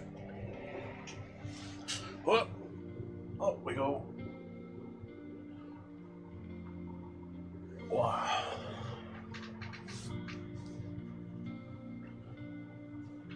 I probably needed that, but I can't really tell on account of all the painkillers. But I heard a good crick in the neck, so probably that was a good one. Thanks, Abby. Right. Back to it. 23. Princes and Ministers. In the days of antiquity, before the time when there were princes and ministers, superiors and inferiors, the people were disorderly and were not well administered, and so the sages made a division between the noble and the humble. They regulated rank and position and established names and appellations in order to distinguish the ideas of prince and minister, or superior and inferior. As the territory was extensive, the people numerous, and all things many, they made a division of 5 kinds of officials and maintained it. As the people were numerous, wickedness and depravity originated. So, in order to prohibit them, they established laws and regulations, and created weights and measures, and in consequence there were the idea of prince and minister, the distinction between the 5 kinds of officials, and the interdicts of the law and regulations, to which it was necessary to pay heed. If, when occupying the position of prince, one's mandates are not carried out, one is in peril. When there is no consistency in the distinction between the 5 kinds of officials, there is disorder. When laws and regulations have been set up, and yet private notions of virtue are practiced, then people do not stand in fear of punishment. When the prince is respected, his mandate are carried out. When officials have been well trained, there is consistency, and when laws and regulations are clear, people stand in fear of punishment. If law and regulation are not clear, then it is impossible to obtain from the people the observation of mandates. If the people do not observe the mandates, but you want the prince to be respected, even a man with the wisdom of Yao and Shun would not be able to govern well. The way in which an intelligent prince administers the empire is to do so according to the law, and to reward according to merit. It is the hankering for rank and the emoluments that promote people to fight energetically and not to shun death. The way in which an intelligent prince administers a state is to reward soldiers who have had the merit of making decapitations or capturing prisoners with such rank as will really give honor, and to grant them such emoluments as will be sufficient for them to live on. And to farmers who do not leave their ground, sufficient to nourish both their parents and to keep their family affairs in order. The soldiers in the army will fulfill their duty even unto death, and farmers will not be negligent. But the princes of the present time do not act thus. They relax the laws and keep to knowledge. They turn their backs on merit and keep to the people of reputation. Therefore soldiers do not fight, and farmers are migratory. I have heard that the gate through which the people are guided depends on where the superiors lead. Therefore, whether one succeeds in making people farm or fight, or in making them into traveling politicians, or in making them into scholars, depends on what their superiors encourage. If their superiors encourage merit and labor, people will fight. If they encourage the odes and book of history, people will become scholars. For people's attitude towards profit is just like the tendency of water to flow downwards, without preference for any of the 4 sides. The people are only interested in obtaining profit, and it depends on what their superiors encourage, what they will do.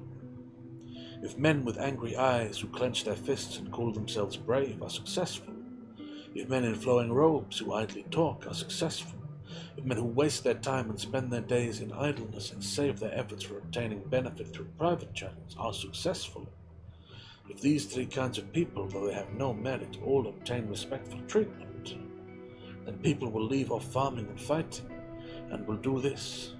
Either they will extort it by discussion and suggestion, or they will ask for it by practicing flattery, or they will struggle for it by acts of bravery.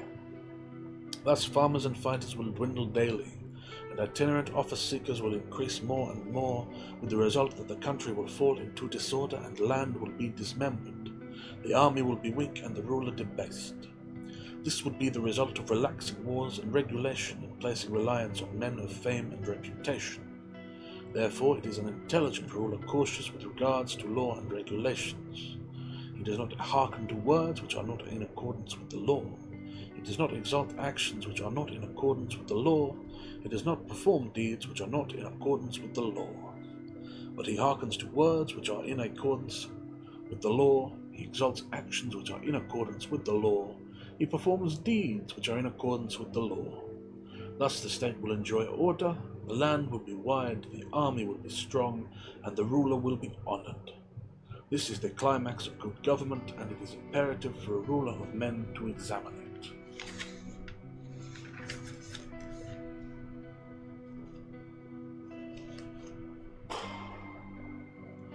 I don't think that chapter had anything new in it. It just seems to restate the same point over and over.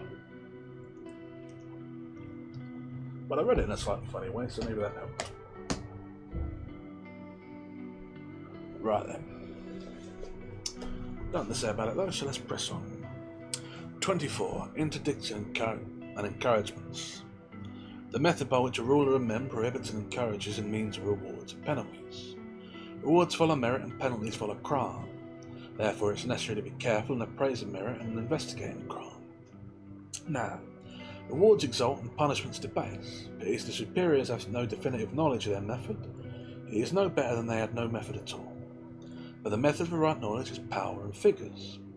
Therefore, the early kings did not rely on their strength, but on their power, she. They did not rely on their belief, but on their figures. Now, for example, a floating seed of the peng plant, meeting a whirlwind, may be carried 1,000 li because it rides on the power, she, of the wind. If, in measuring an abyss, you know that it is 1,000 fathoms deep, it is owing to the figures which you find by dropping a string. So, by depending on the power, she, of a thing, you'll reach a point however distant it may be, and by keeping the proper figures you'll find out the depths however deep it may be. Now, for example, in the darkness of the night, even Li Lu cannot see a great mountain forest. In the clear morning light with a brilliant sun, he can distinguish the flying birds above, and below he can see an autumn hare. But the vision of the eye is dependent on the power of the sun.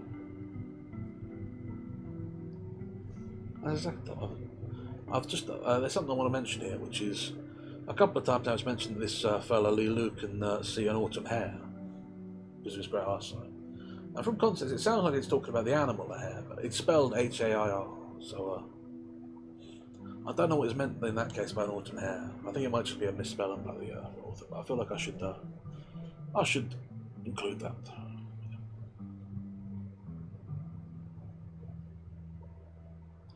For the vision of the eye is dependent on the power of the sun.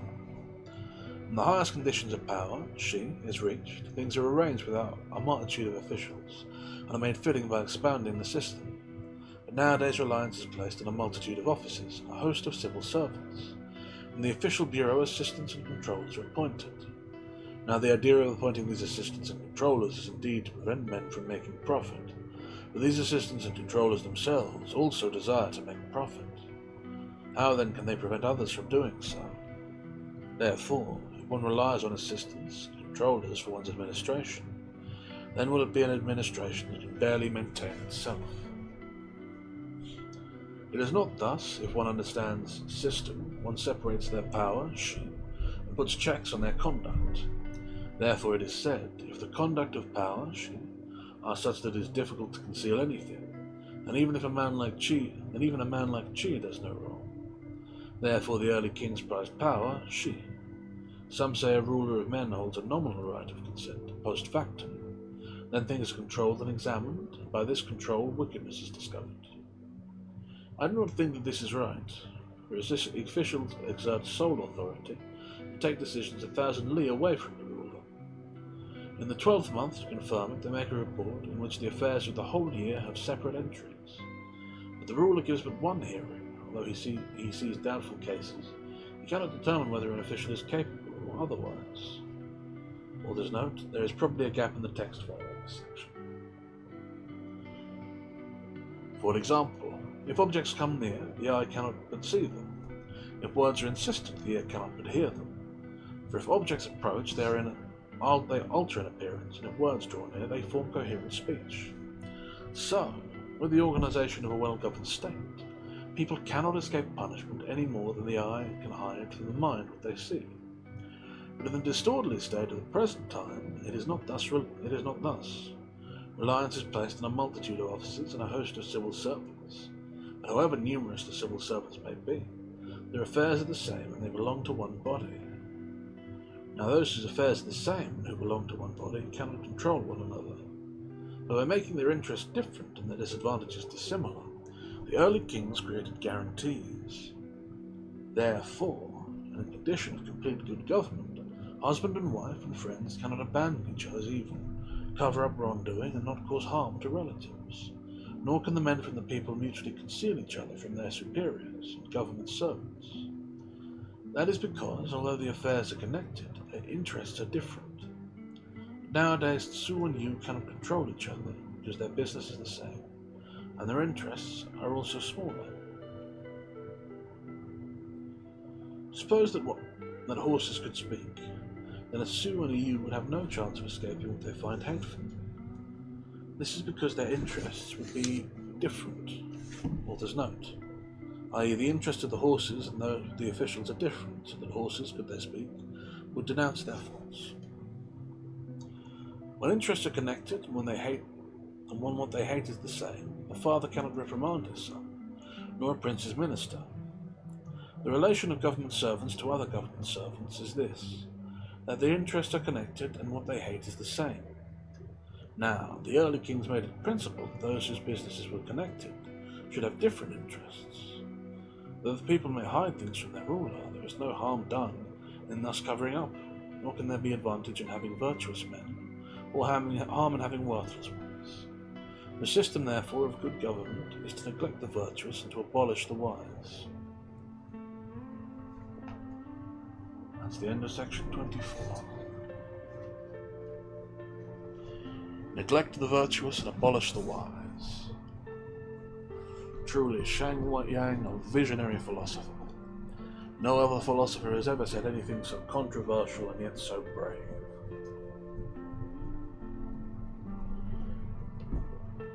To quote another great mind, gosh, I wish there were wine in hell.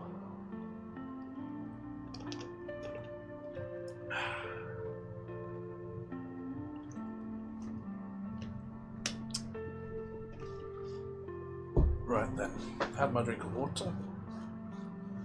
So what is there to say of this then? Say of this last chapter. I mean, there's something to the initial part, the idea of power and the reliance on it and the impact it has. But it's just not carried off, really. Like, the idea is there's something to it, there's something to be discussed, but it's not developed. And so you're just left with this sort of idea that, yes, power is what determines the effect a thing will have, with no real reflection or thought given to what that power entails. It's maddening. This text, every time it seems to be going somewhere, just goes right back to, and then use that idea to oppress the people. Don't like it. Anyway, we're nearly done. Let's get on. No point just sitting complaining. 25. Section 25. Attention to law. Generally, there is no one in the world who does not base order on the cause of disorder. Therefore, to a limited degree of order corresponds a limited degree of disorder, and to a great degree of order corresponds a great degree of disorder. There is no ruler of men who can give orders to his people for all time, nor is there a country in the world that has not known disorder. What do I mean by saying that one bases order on the causes of disorder? Raising virtuous and capable men is the cause of bringing order into the world. It is also the cause of order of becoming disorder. Those whom the world calls virtuous are men whose words are upright. The reason why they are regarded as upright in word is due to their partisans. Hearing their words, one takes them to be capable, and on asking their partisans, one thinks that they are indeed so. Therefore, one prizes them, without waiting for them to acquire actual merit, or one punishes them without waiting for them to commit crimes. In these circumstances, vile officials are given precisely the opportunity to accomplish their wicked and dangerous acts. Small-minded men have opportunity to apply their dexterous and crafty tricks. Author's note, the idea is that if people are to be promoted on account of their reputations they have, there would be much room for arbitrary acts of the bad officials. I don't know why there's an author's note there, it's just restating what's been said. If in the beginning a basis for wickedness and craftiness is provided for officials and people, then if finally one tries to make them correct and guileless, even a great sage like you could not succeed in causing as many as 10 men to be like that. How then could an ordinary ruler manage the people of the whole country in this way? Those people who form parties with others do not need us for obtaining success. And if superiors pull one way with the people, then the latter will turn their back to the ruler's proposition and will turn towards private connections. Small authors note that the use of the us there is a sort of royal we. Turn towards private connections. I should say, it means it is referring to the ruler of the state. Turn towards private connections. When this is the case, the prince will be weak and his minister strong. And if the ruler does not understand this, then if the country is not annexed by the feudal lords, it will be robbed by the people. Both stupid and wise, wild alike, will alike try to acquire the power of eloquence. And if scholars study with the eloquent speakers, then people will lose touch with reality and will recite empty phrases. Should this be the case, then their strength will decrease, and wrongdoing will increase. If the prince does not understand it, in battle he will lose his generals, and in defense his cities will certainly be sold. Therefore, if there is an intelligent ruler or a loyal minister born in this age who wishes to lead his country, then he should not for one moment be forgetful of the law. He should conquer and destroy cabals, control and abolish eloquence, and relying on the law, the country will enjoy order. If a condition is brought about where, for government and servants, there is no other standard maintained than the law, then however tricky they may be, they will be unable to commit wickedness. And if, for the people, a condition is brought about where there is no other way of exerting their capacities than in war, and however great the danger may be, no deceit will be possible. Indeed, if people control each other by law and recommend each other by following systematic rules, then they cannot benefit each other with praise, nor harm each other with slander. If the people see that there is no benefit in praising each other, they will become used to loving each other without flattery. If they see that there is no harm in slandering each other, they will become used to hating each other without injuring each other. If the love of men does not mean flattery, and the hatred of men does not mean causing injury, then both love and hatred will be pure, which is the highest degree of order. Therefore, do as I say. If one relies on law, then our country will enjoy order. A country of 1,000 chariots is able to preserve itself by defense. A country of 10,000 chariots is able to round itself off by fighting. Even a poor ruler like Che would not be able to twist one word of this statement in order to subdue his enemies. And if abroad one is incapable of waging war, and at home one is incapable of defense, then even a good ruler like Yao could not pacify. For any misbehavior, a country that normally would be no match. Looking at it from this point of view, that through which the country is important and that through which the ruler is honoured is force. Force being the basis of both, how is it then that no ruler on earth succeeds in developing force? Bring about a condition where people find it bitter not to till, and where they find it dangerous not to fight. These are two things which filial sons, although they dislike them, do for their father's sake, and loyal ministers, though they dislike them, do for their sovereign's sake. Nowadays, if you wish to stimulate the multitude of people to make them do what even filial sons and loyal ministers dislike doing, I think it is useless unless you compel them by means of punishment, or stimulate them by means of reward. Tenor, thank you for redeeming the greeting. I know you've been here already, but hey Tenor, good to see you. It is useless unless you compel them by means of punishment and stimulate them by means of rewards. Nowadays, the ordinary type of ruler will neglect these measures, rely on sophistry and cleverness, I should say. Well, that's your right, Tenor. They are your channel points. Well, sadly, I was about to say sadly we don't have snacks here, but what am I talking about? Yes, we do. Yeah, have an ice cream.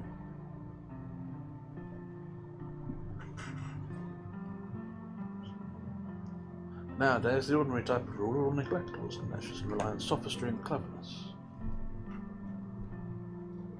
Oh.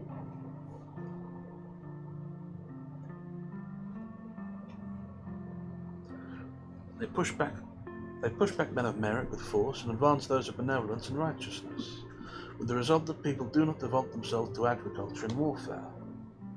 If such people do not turn their energies to agriculture, at home the food supply will be exhausted, If they do not turn to their duty in warfare abroad, the army will be weak. Then, though one may have a territory of 10,000 li and 1,000,000 armed men, it will be the same as a plain that is dependent on its own resources. Furthermore, the early kings were able to command their people to walk on bare swords and to suffer arrows and stones. And the people were willing to do so, not because they liked learning such things, but because they escaped harm. Thereby desirous of profit, can attain their aim only by agriculture. If they want to avoid harm, can only escape it by war. There will be no one within the borders who will not devote himself at first to ploughing and fighting, in order thereby later to obtain that which gives him pleasure.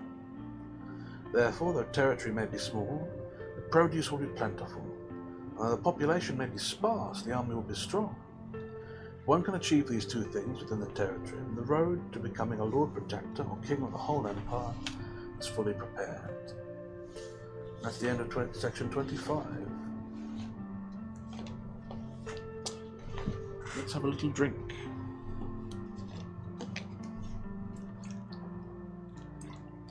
You see here in my interaction the difference between my philosophy and that of Lord Shang. Lord Shang punishes people and he does not give them rewards. And he says that if you punish people a lot, then they will all behave righteously. And if you don't give them the rewards you do give them will be small and important. But I simply give,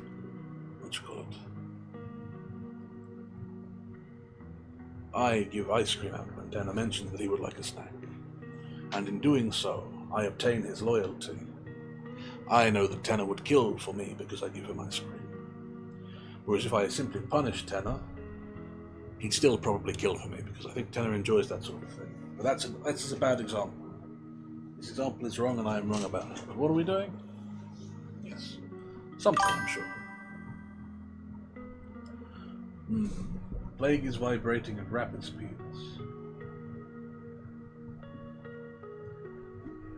Now, why is Plague vibrating at these rapid speeds? Who can say for some? Truly, it is a mystery for the ages. Maybe she's stressed. Maybe she is simply dancing. The music in the background is quite funky. But to know this thing, I would need to be a sage. And as a sage, I was going to try and recommend this. Stress. Why are you stressed when you're giving Tanner ice cream? The ice cream is normal. There are no moths to be eaten here. Everything works as intended.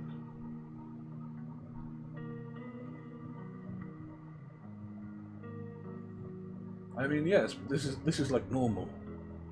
Like, I get that it's unpleasant for someone to want to eat you, but like, I'm a rat, right? You just gotta kind of learn to live with that, right? Anytime I'm in a room with a cat, you know? Do you know how many cat people VTubers there are? You just gotta get used to that, you know? At a certain point, life just has to become that way. If every day is if you live every day stressed, either your heart's going to give out or you're going to get used to it. You just got to pick which one you're going to do. So, what'll it be? Continual stress? Or will you chill out and have some ice cream also? Now, Tanner. It's not polite to eat friends. Cannibals don't get ice cream, yes, Tanner. I know that I said that I disapprove of Lord Shang's overuse of punishments, but I think I can be harsh enough to say that if you eat another chatter, no ice cream for the rest of stream. I'm trying it, you know. I'm trying to lay down the law, you know. I think it's fair and reasonable that if you eat another chatter, you don't get any ice cream for the rest of stream. I disagree with Lord Shang's view on punishment, but I think I can be this harsh. Yeah, ice cream for Plague as well. Ice cream for everyone. You know what? I'm going to do the opposite of Lord Shang. Everyone gets rewards by default, and you only get punishments if you do cruel and bad things. So, everyone gets ice cream by default. If you have a licking emote, feel free to drop it, and I'll drop you an ice cream. I don't know if the ice cream is a free emote or if it's a subscriber emote. So if you just have a licking emote you'd like to use it, and I'll drop ice cream, I'm happy to. Everyone can have some. But if you eat another chatter, you don't get ice cream. That's the punishment we're imposing on people. I disagree with Lord Shang. I don't think the law is the be-all and end-all, but we do need some kind of rules, probably. So, Ice cream for everyone, unless you're naughty. Then no ice cream for stream. I hope you can forgive me for these harsh sanctions and punishments, but there has to be morality in law. I mean, we are reading legalist philosophy. We have established laws now. I said it, yeah. Cannibalism is illegal on the Skitterskreetch channel. You know what? I'm going to add that to the channel rules after this, if I remember, which I probably won't, on account of the opium. But if I do remember, I'm adding it to the book. If you do cannibalism, no ice cream for the whole rest of stream. That's how dedicated I am to my positions.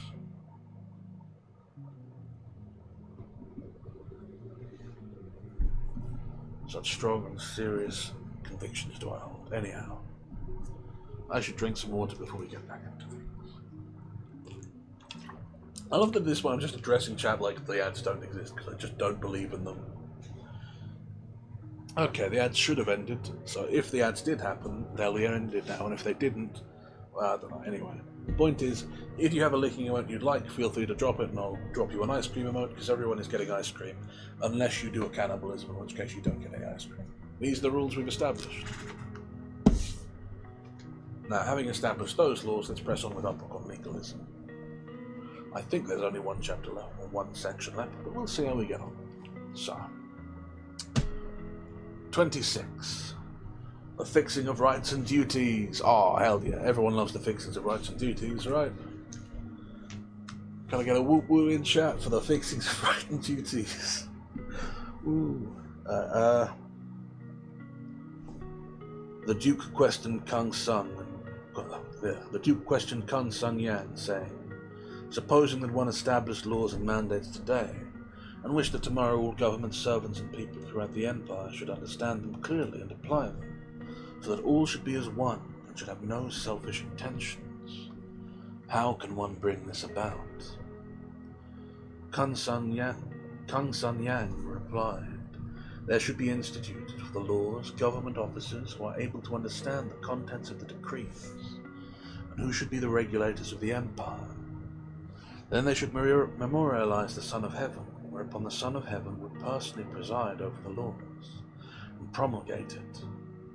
All should then issue to their inferiors the mandates they have received, and the law officer should preside personally over the laws and promulgate it. When people venture to neglect practicing these items named in the promulgations of the officers presiding over the law, then each one is punished according to the item of the law which he has neglected. If in the eventuality of these officers who preside over the law being transferred or dying, students should be made to read the contents of the law, and a standard of knowledge should be fixed for them, so that within a certain number of days they should know the contents of the law. And for those students who do not reach the standard, a law is made for punishing them. Should anyone dare to tamper with the text of the law, to erase or add one single character or more, he shall be condemned to death without pardon. Whenever government officials or people have questions to ask of the officers presiding over the law about the meaning of the law or mandates, the officers should in each case answer clearly according to the laws and mandates about which it were originally desired to ask questions. They should in each case prepare a tablet of the length of 1 foot 6 inches, on which should be distinctly inscribed the year, month, day, and hour, as well as the items of law about which questions were asked, for the information of the government officials or the people. Should the officers who preside over the law not give the desired information, they should be punished according to the contents of the law. That is, they should be punished according to the law about which the government officials or people have asked information. The officers presiding over the law should forthwith give to those government officials who ask information about the law the left half of the document, and they themselves should store carefully the wooden binding with the right half of the document, keep them in a room and seal them with the seal of the Chief of the Office of Laws and Mandates. Later, on the death of the officer, affairs should be transacted according to these filings. All the laws and mandates should be put together as a set, one being kept in the palace of the Son of Heaven. Forbidden archives should be built for laws, which are locked with locks and keys, to prevent admittance and are sealed up. Herein should be stored one set of the laws and mandates. Inside the forbidden archives they should be sealed with a seal forbidding their opening. Whoever ventures unauthorized to break the seal of the forbidden archives, or to enter the forbidden archives to inspect the forbidden laws and mandates, or to tamper with one or more characters of the forbidden laws, shall, in any of these cases, be guilty of death without pardon. Once a year laws and mandates shall be received for prohibitions and orders to be issued. The Son of Heaven shall set up 3 law officers, one in the palace, one in the office of the Yushui. Authors note the Yushui Dafan, the Qin dynasty, was in charge of all the plans and official documents. He was third in rank, together with a government official, and one in the chancery of the Cheng Xiang. Authors note the Cheng Xiang were the grand councillors of the high office. In the various prefectures and sub-prefectures of the feudal lords shall be instituted 1 law officer, together with government officials, all of whom shall be similar to the law officers in Qin. Thus the prefectures and sub-prefectures, the feudal lords shall alike receive knowledge of the laws and mandates in the archives, and moreover the aforementioned government officials and people, who are desirous of knowing the law, shall all address their inquiries to these law officers. Thus shall be no one amongst the government officials and people of the empire who does not know the law, and as the officials are clearly aware that the people know the law and mandates, they dare not treat the people contrary to the law, nor dare the people transgress the law, as they would come into conflict with the law officers. If in their treatment of the people the government officials do not act according to the law, the former should inquire of the law officer, who should at once inform them of the punishment for the illegal action in question, fixed by the law. The people should then at once inform the government officials formally of the law officer's statement. Thus the government officials, knowing that since such is the course of events, dare not treat the people contrary to the law, nor do the people dare infringe the law. In this way government officials and the people of the empire, however virtuous or good, however sophisticated or sagacious they may be, cannot add 1 word to twist the law, nor though they may have 1,000 pieces of gold, can they use 1/24 of 1 ounce of it for such a purpose. Thus the knowing and crafty ones, as well as the virtuous and capable, will all force themselves to behave well, and will do their best to restrain themselves and serve the public weal. And when people are stupid, they are easy to govern. All this originates from the fact that the law is clear, easy to know, and strictly applied. I'm going to pause here to point out the fact that this law is so complicated that you will need special scholars to devote themselves to the learning and study and memorization of it, and then they can give out judgments on particular matters of law, which will then be entered into a formal official secret of forbidden archive that will be maintained forever. So the second you have 1 corrupt law official, then all of the law becomes corrupt forever. Bad system, just bad. Law is the authoritative principle for the people, and is the basis of government. It is what shapes the people. Trying to govern while eliminating the law is like a desire not to be hungry while eliminating food, or a desire not to be cold while eliminating clothes, or a desire to go east while one moves west. It is clear enough that there is no hope of realizing it. That 100 men will chase after a single hare that runs away is not for the sake of the hare. I'll pause here to point. Here they spell hare H-A-R-E like the animal. So whatever the autumn hare was they were talking about before was H-A-R-E. I-R, I should say. No idea what's going on there. That 100 men will chase after a single hare that runs away is not for the sake of the hare. When they are sold everywhere on the market, even a thief does not dare take one away, because their legal title is definite. Thus, if the legal title is not definite, and even men like Yao, Shun, Yu, or Tang would all rush to chase after it. If the legal title is definite, even a poor thief would not take it. Now, if laws and mandates are not clear, then their titles definite, the men of the empire have opportunities for discussion. In their discussion they will differ, and there will be no definiteness. If above the ruler of men makes laws, below the inferior people discuss them, the laws will not be definite, and inferiors will become superiors. This may be called a condition, where rights and duties are indefinite. When rights and duties are indefinite, even men like Xiao and Shun will become crooked and commit acts of wickedness. How much more then the mass of the people? This is the way in which wickedness and wrongdoing will be greatly stimulated. The ruler of men will be despoiled, and his authority and power will ruin his country, bring disaster upon the altar of the soil and grain. Now the former sages made writings and transmitted them to the later generations, and it is necessary to accept these as authoritative, so that one may know what is conveyed by established terminology. Should they not be accepted as authoritative, and should people discuss them according to ideas of their own mind, then until their death they will not succeed in undertaking the terminology and its meaning. Therefore did the sages set up officers and officials for the laws and mandates, who should be authoritative in the empire, in order to define everyone's rights and duties, so that those being definite, the very crafty would become faithful and trustworthy, and the people would all become honest and guileless, each one restraining himself. For indeed, the defining of everybody's rights and duties is the road that leads to orderly government, but the not defining of everyone's rights and duties is the road that leads to disorder. So, where there is a tendency towards order, there cannot be disorder, and where there is a tendency towards disorder, there cannot be order. Indeed, where there is a tendency towards disorder and one governs it, the disorder will only increase. But where there is a tendency towards order and one governs it, there will be order. Therefore the sage kings governed order and did not govern disorder. Indeed, subtle and mysterious words which are to be pondered over cause difficulty even to men of superior knowledge. There may be one case in 10 million where the directing guidance of the law is not needed, and yet it is correct in everything. Therefore a sage governs the empire for 10 million cases. For indeed, one should not make laws so that only the intelligent can understand them, for the people are not all intelligent, and one should not make laws so that only the men of talent can understand them, for the people are not all talented.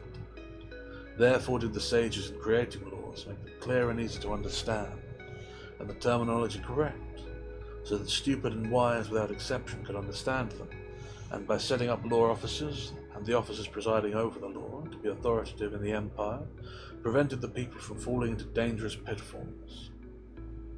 So the fact that, when the sages established the empire, there were no victims of capital punishment, was not because capital punishment did not exist, but because the laws which were applied were clear and easy to understand.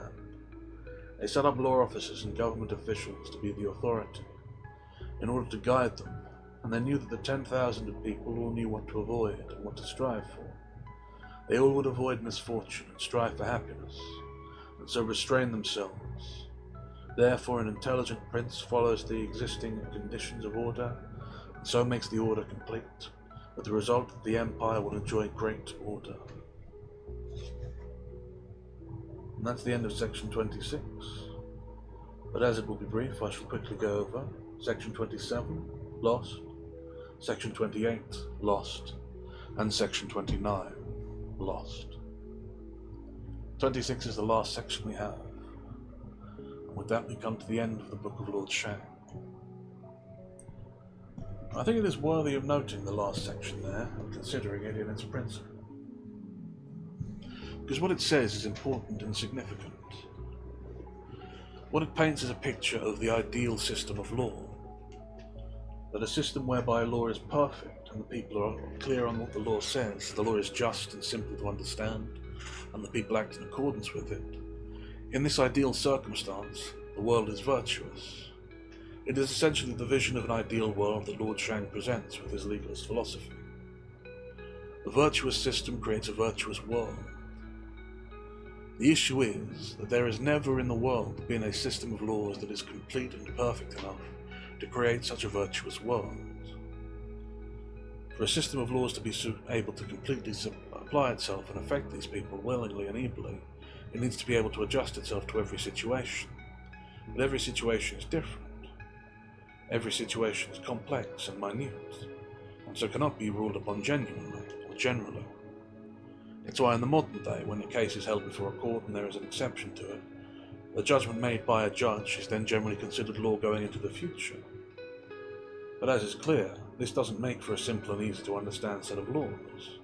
Each case judge creates precedent, and that precedent becomes law. But as more and more precedent is set, more and more laws are added to the books, more and more nuance, more and more complexity. till in the modern day you would never be able to try yourself or to conduct yourself a trial unless you were an expert in the subject. Indeed, even the modern day law officials, those scholars and judges, must do research before a trial, find relevant case law, find relevant sections, to be able to argue and make their case on the point of what the law is. And even then, many judgments are subjective. There are appeals courts to overturn them. Lord Shang here presents his ideal world, a world in which there is a perfect system of laws, easy to understand, that the people can easily follow, and by easily following and obeying, live out virtuous lives where they never need come in conflict with those laws. The problem is there is no such system. There can be no such system. A system of laws must fundamentally either be too complex to be easily understood, or be too simple to be able to interact with reality. It is the fundamental flaw of legalism, or at least it is a fundamental flaw with the ideal version of legalism. There are several more fundamental flaws with the philosophy presented in this book, but, well, I could go on about that for a long time. Still, we've finished with it now. We've read the book of Lord Shang. I've commented on each section as we've gone through, and I still hold that it is one of, if not the most evil book I've ever read. But you know, impressive. I mean, the idea that you should base an entire philosophy around the idea that people need to be controlled to live simple lives to the benefit of the state is fundamentally wicked, because it reduces everything that a person can be. Now obviously there is an element here of collectivism over individualism, and that's not necessarily flawed. The idea of contributing to a society as a whole is fine, even if your role in society isn't necessarily a great one, even if it's simple. Contributing to society is a fine and noble thing. But here it isn't about contributing to a complex society. It's about contributing to an efficient one. Agriculture and war and nothing else. No music, no art, no virtue, no philosophy, no love. Grain and warfare. The society that this set of maxims is set to maximize, this values, is a society of nothing, that eats and kills and eats and kills, without meaning, without virtue, without purpose. It is an evil philosophy because the fundamental society and structure it wishes to impose is an evil structure. It assigns merit and rank by the taking of men's heads, and by no other system, other perhaps than the production of grain, which is mentioned but never given formal method of. Perhaps that was in one of the lost books, we cannot be sure. Men grow in rank by taking heads.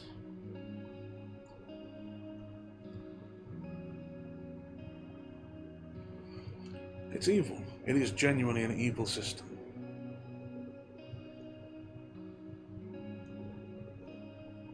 I'm honestly astounded by this text, if I'm honest. As I said coming into it, these are fundamental texts of Eastern philosophy, and this is regarded as more kind of broadly accepted than Maoism, which is one of the other ones we'll be tackling later. And I've genuinely never read a book that I think is more fundamentally evil.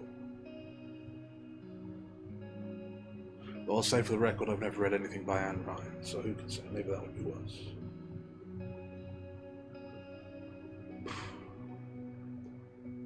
But yeah. I mean, there's a degree of realpolitik that you have to take into account with political philosophy. It's a thing people tend to talk about with Machiavelli. He's not loyal, he talks about the efficiencies and practicalities of power. We've read The Prince. It's not as evil and scheming as all that, but it was Machiavelli's guide to instructing a man who he saw as a tyrant in conquering the entirety of Italy in order to drive out what he thought were foreign invaders, or were foreign invaders in truth. And so it was essentially a guide to seizing power for a fascist idiot, for a tyrant, for a prince. But still, it didn't require the elimination of these things in society. It was just about the management of armies and property, of land and things. He didn't talk about loyalty, and it was quite distinct about being ruthless. It didn't require you to oppress the people. If anything, it was about making the people love you so they would support you. In comparison to this, Machiavelli is downright benevolent.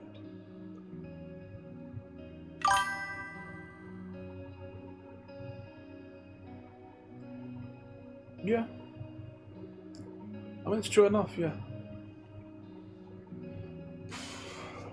Machiavelli was very much about an ends justify the means, but the thing about Lord Shang is that the ends are the means here. This isn't just a philosophy of, or well, a practical philosophy, it was an idealistic philosophy as well. The system of laws becoming the greatest society. It is genuinely monstrous in a way that I've never really seen in philosophy before. Still, it's interesting. And it is also worth remembering that this is a Bronze Age piece, like 2,300 to 2,500 years ago. It's an ancient text, and from a time that was more brutal. And I suppose it is worth saying that in a time when man wasn't necessarily as established as he is now, when war was constant, food and strength aren't necessarily things to be afraid of. Food and security, really.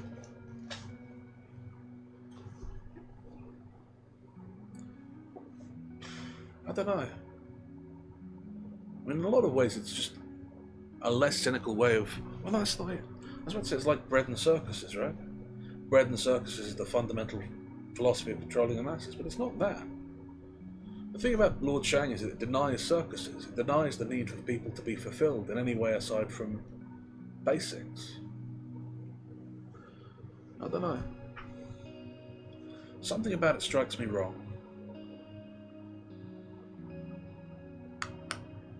Might have to see if I can find some more reading around it. I'm sure there'll be commentaries and the like. Well, it'll be hard to get my hands on them, if there are any. Still. But from what I have been able to read about it, it is meant to be a direct counterpoint to Confucianism and an argument against it. And as that, I think it fails, because I think it makes itself much less likable than Confucianism.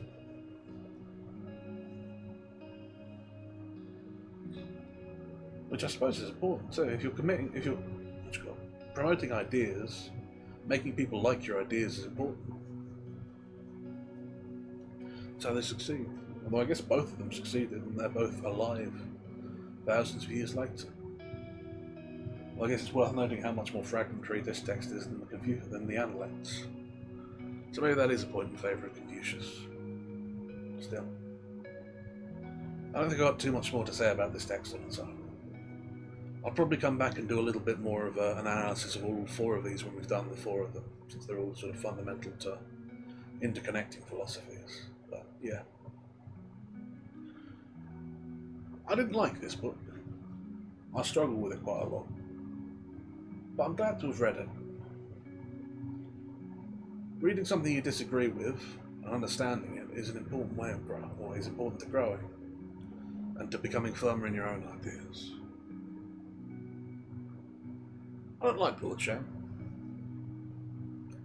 but I can see why it's an important text. Anyhow.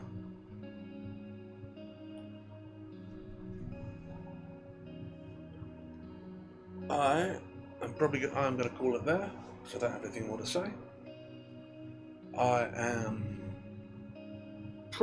hopefully will be around for tomorrow. Still a great human play, but yeah, appreciate you all for being it. You're very welcome. Well, and to everyone else for streaming. Hopefully tomorrow we'll be back for Torrid Tuesdays. Assuming my drawer hasn't given out again. And even if it has, I'll come back. I'll probably I might be a short one tomorrow, but I'll come back on for it. I do quite like the idea of putting it off and doing Torrid Tuesday, Wednesdays or something like that, but we'll probably be back on for it. But yeah, I'll figure it out. Not sure about the times yet. I'll give it some thought. Might do it a bit later or whatever.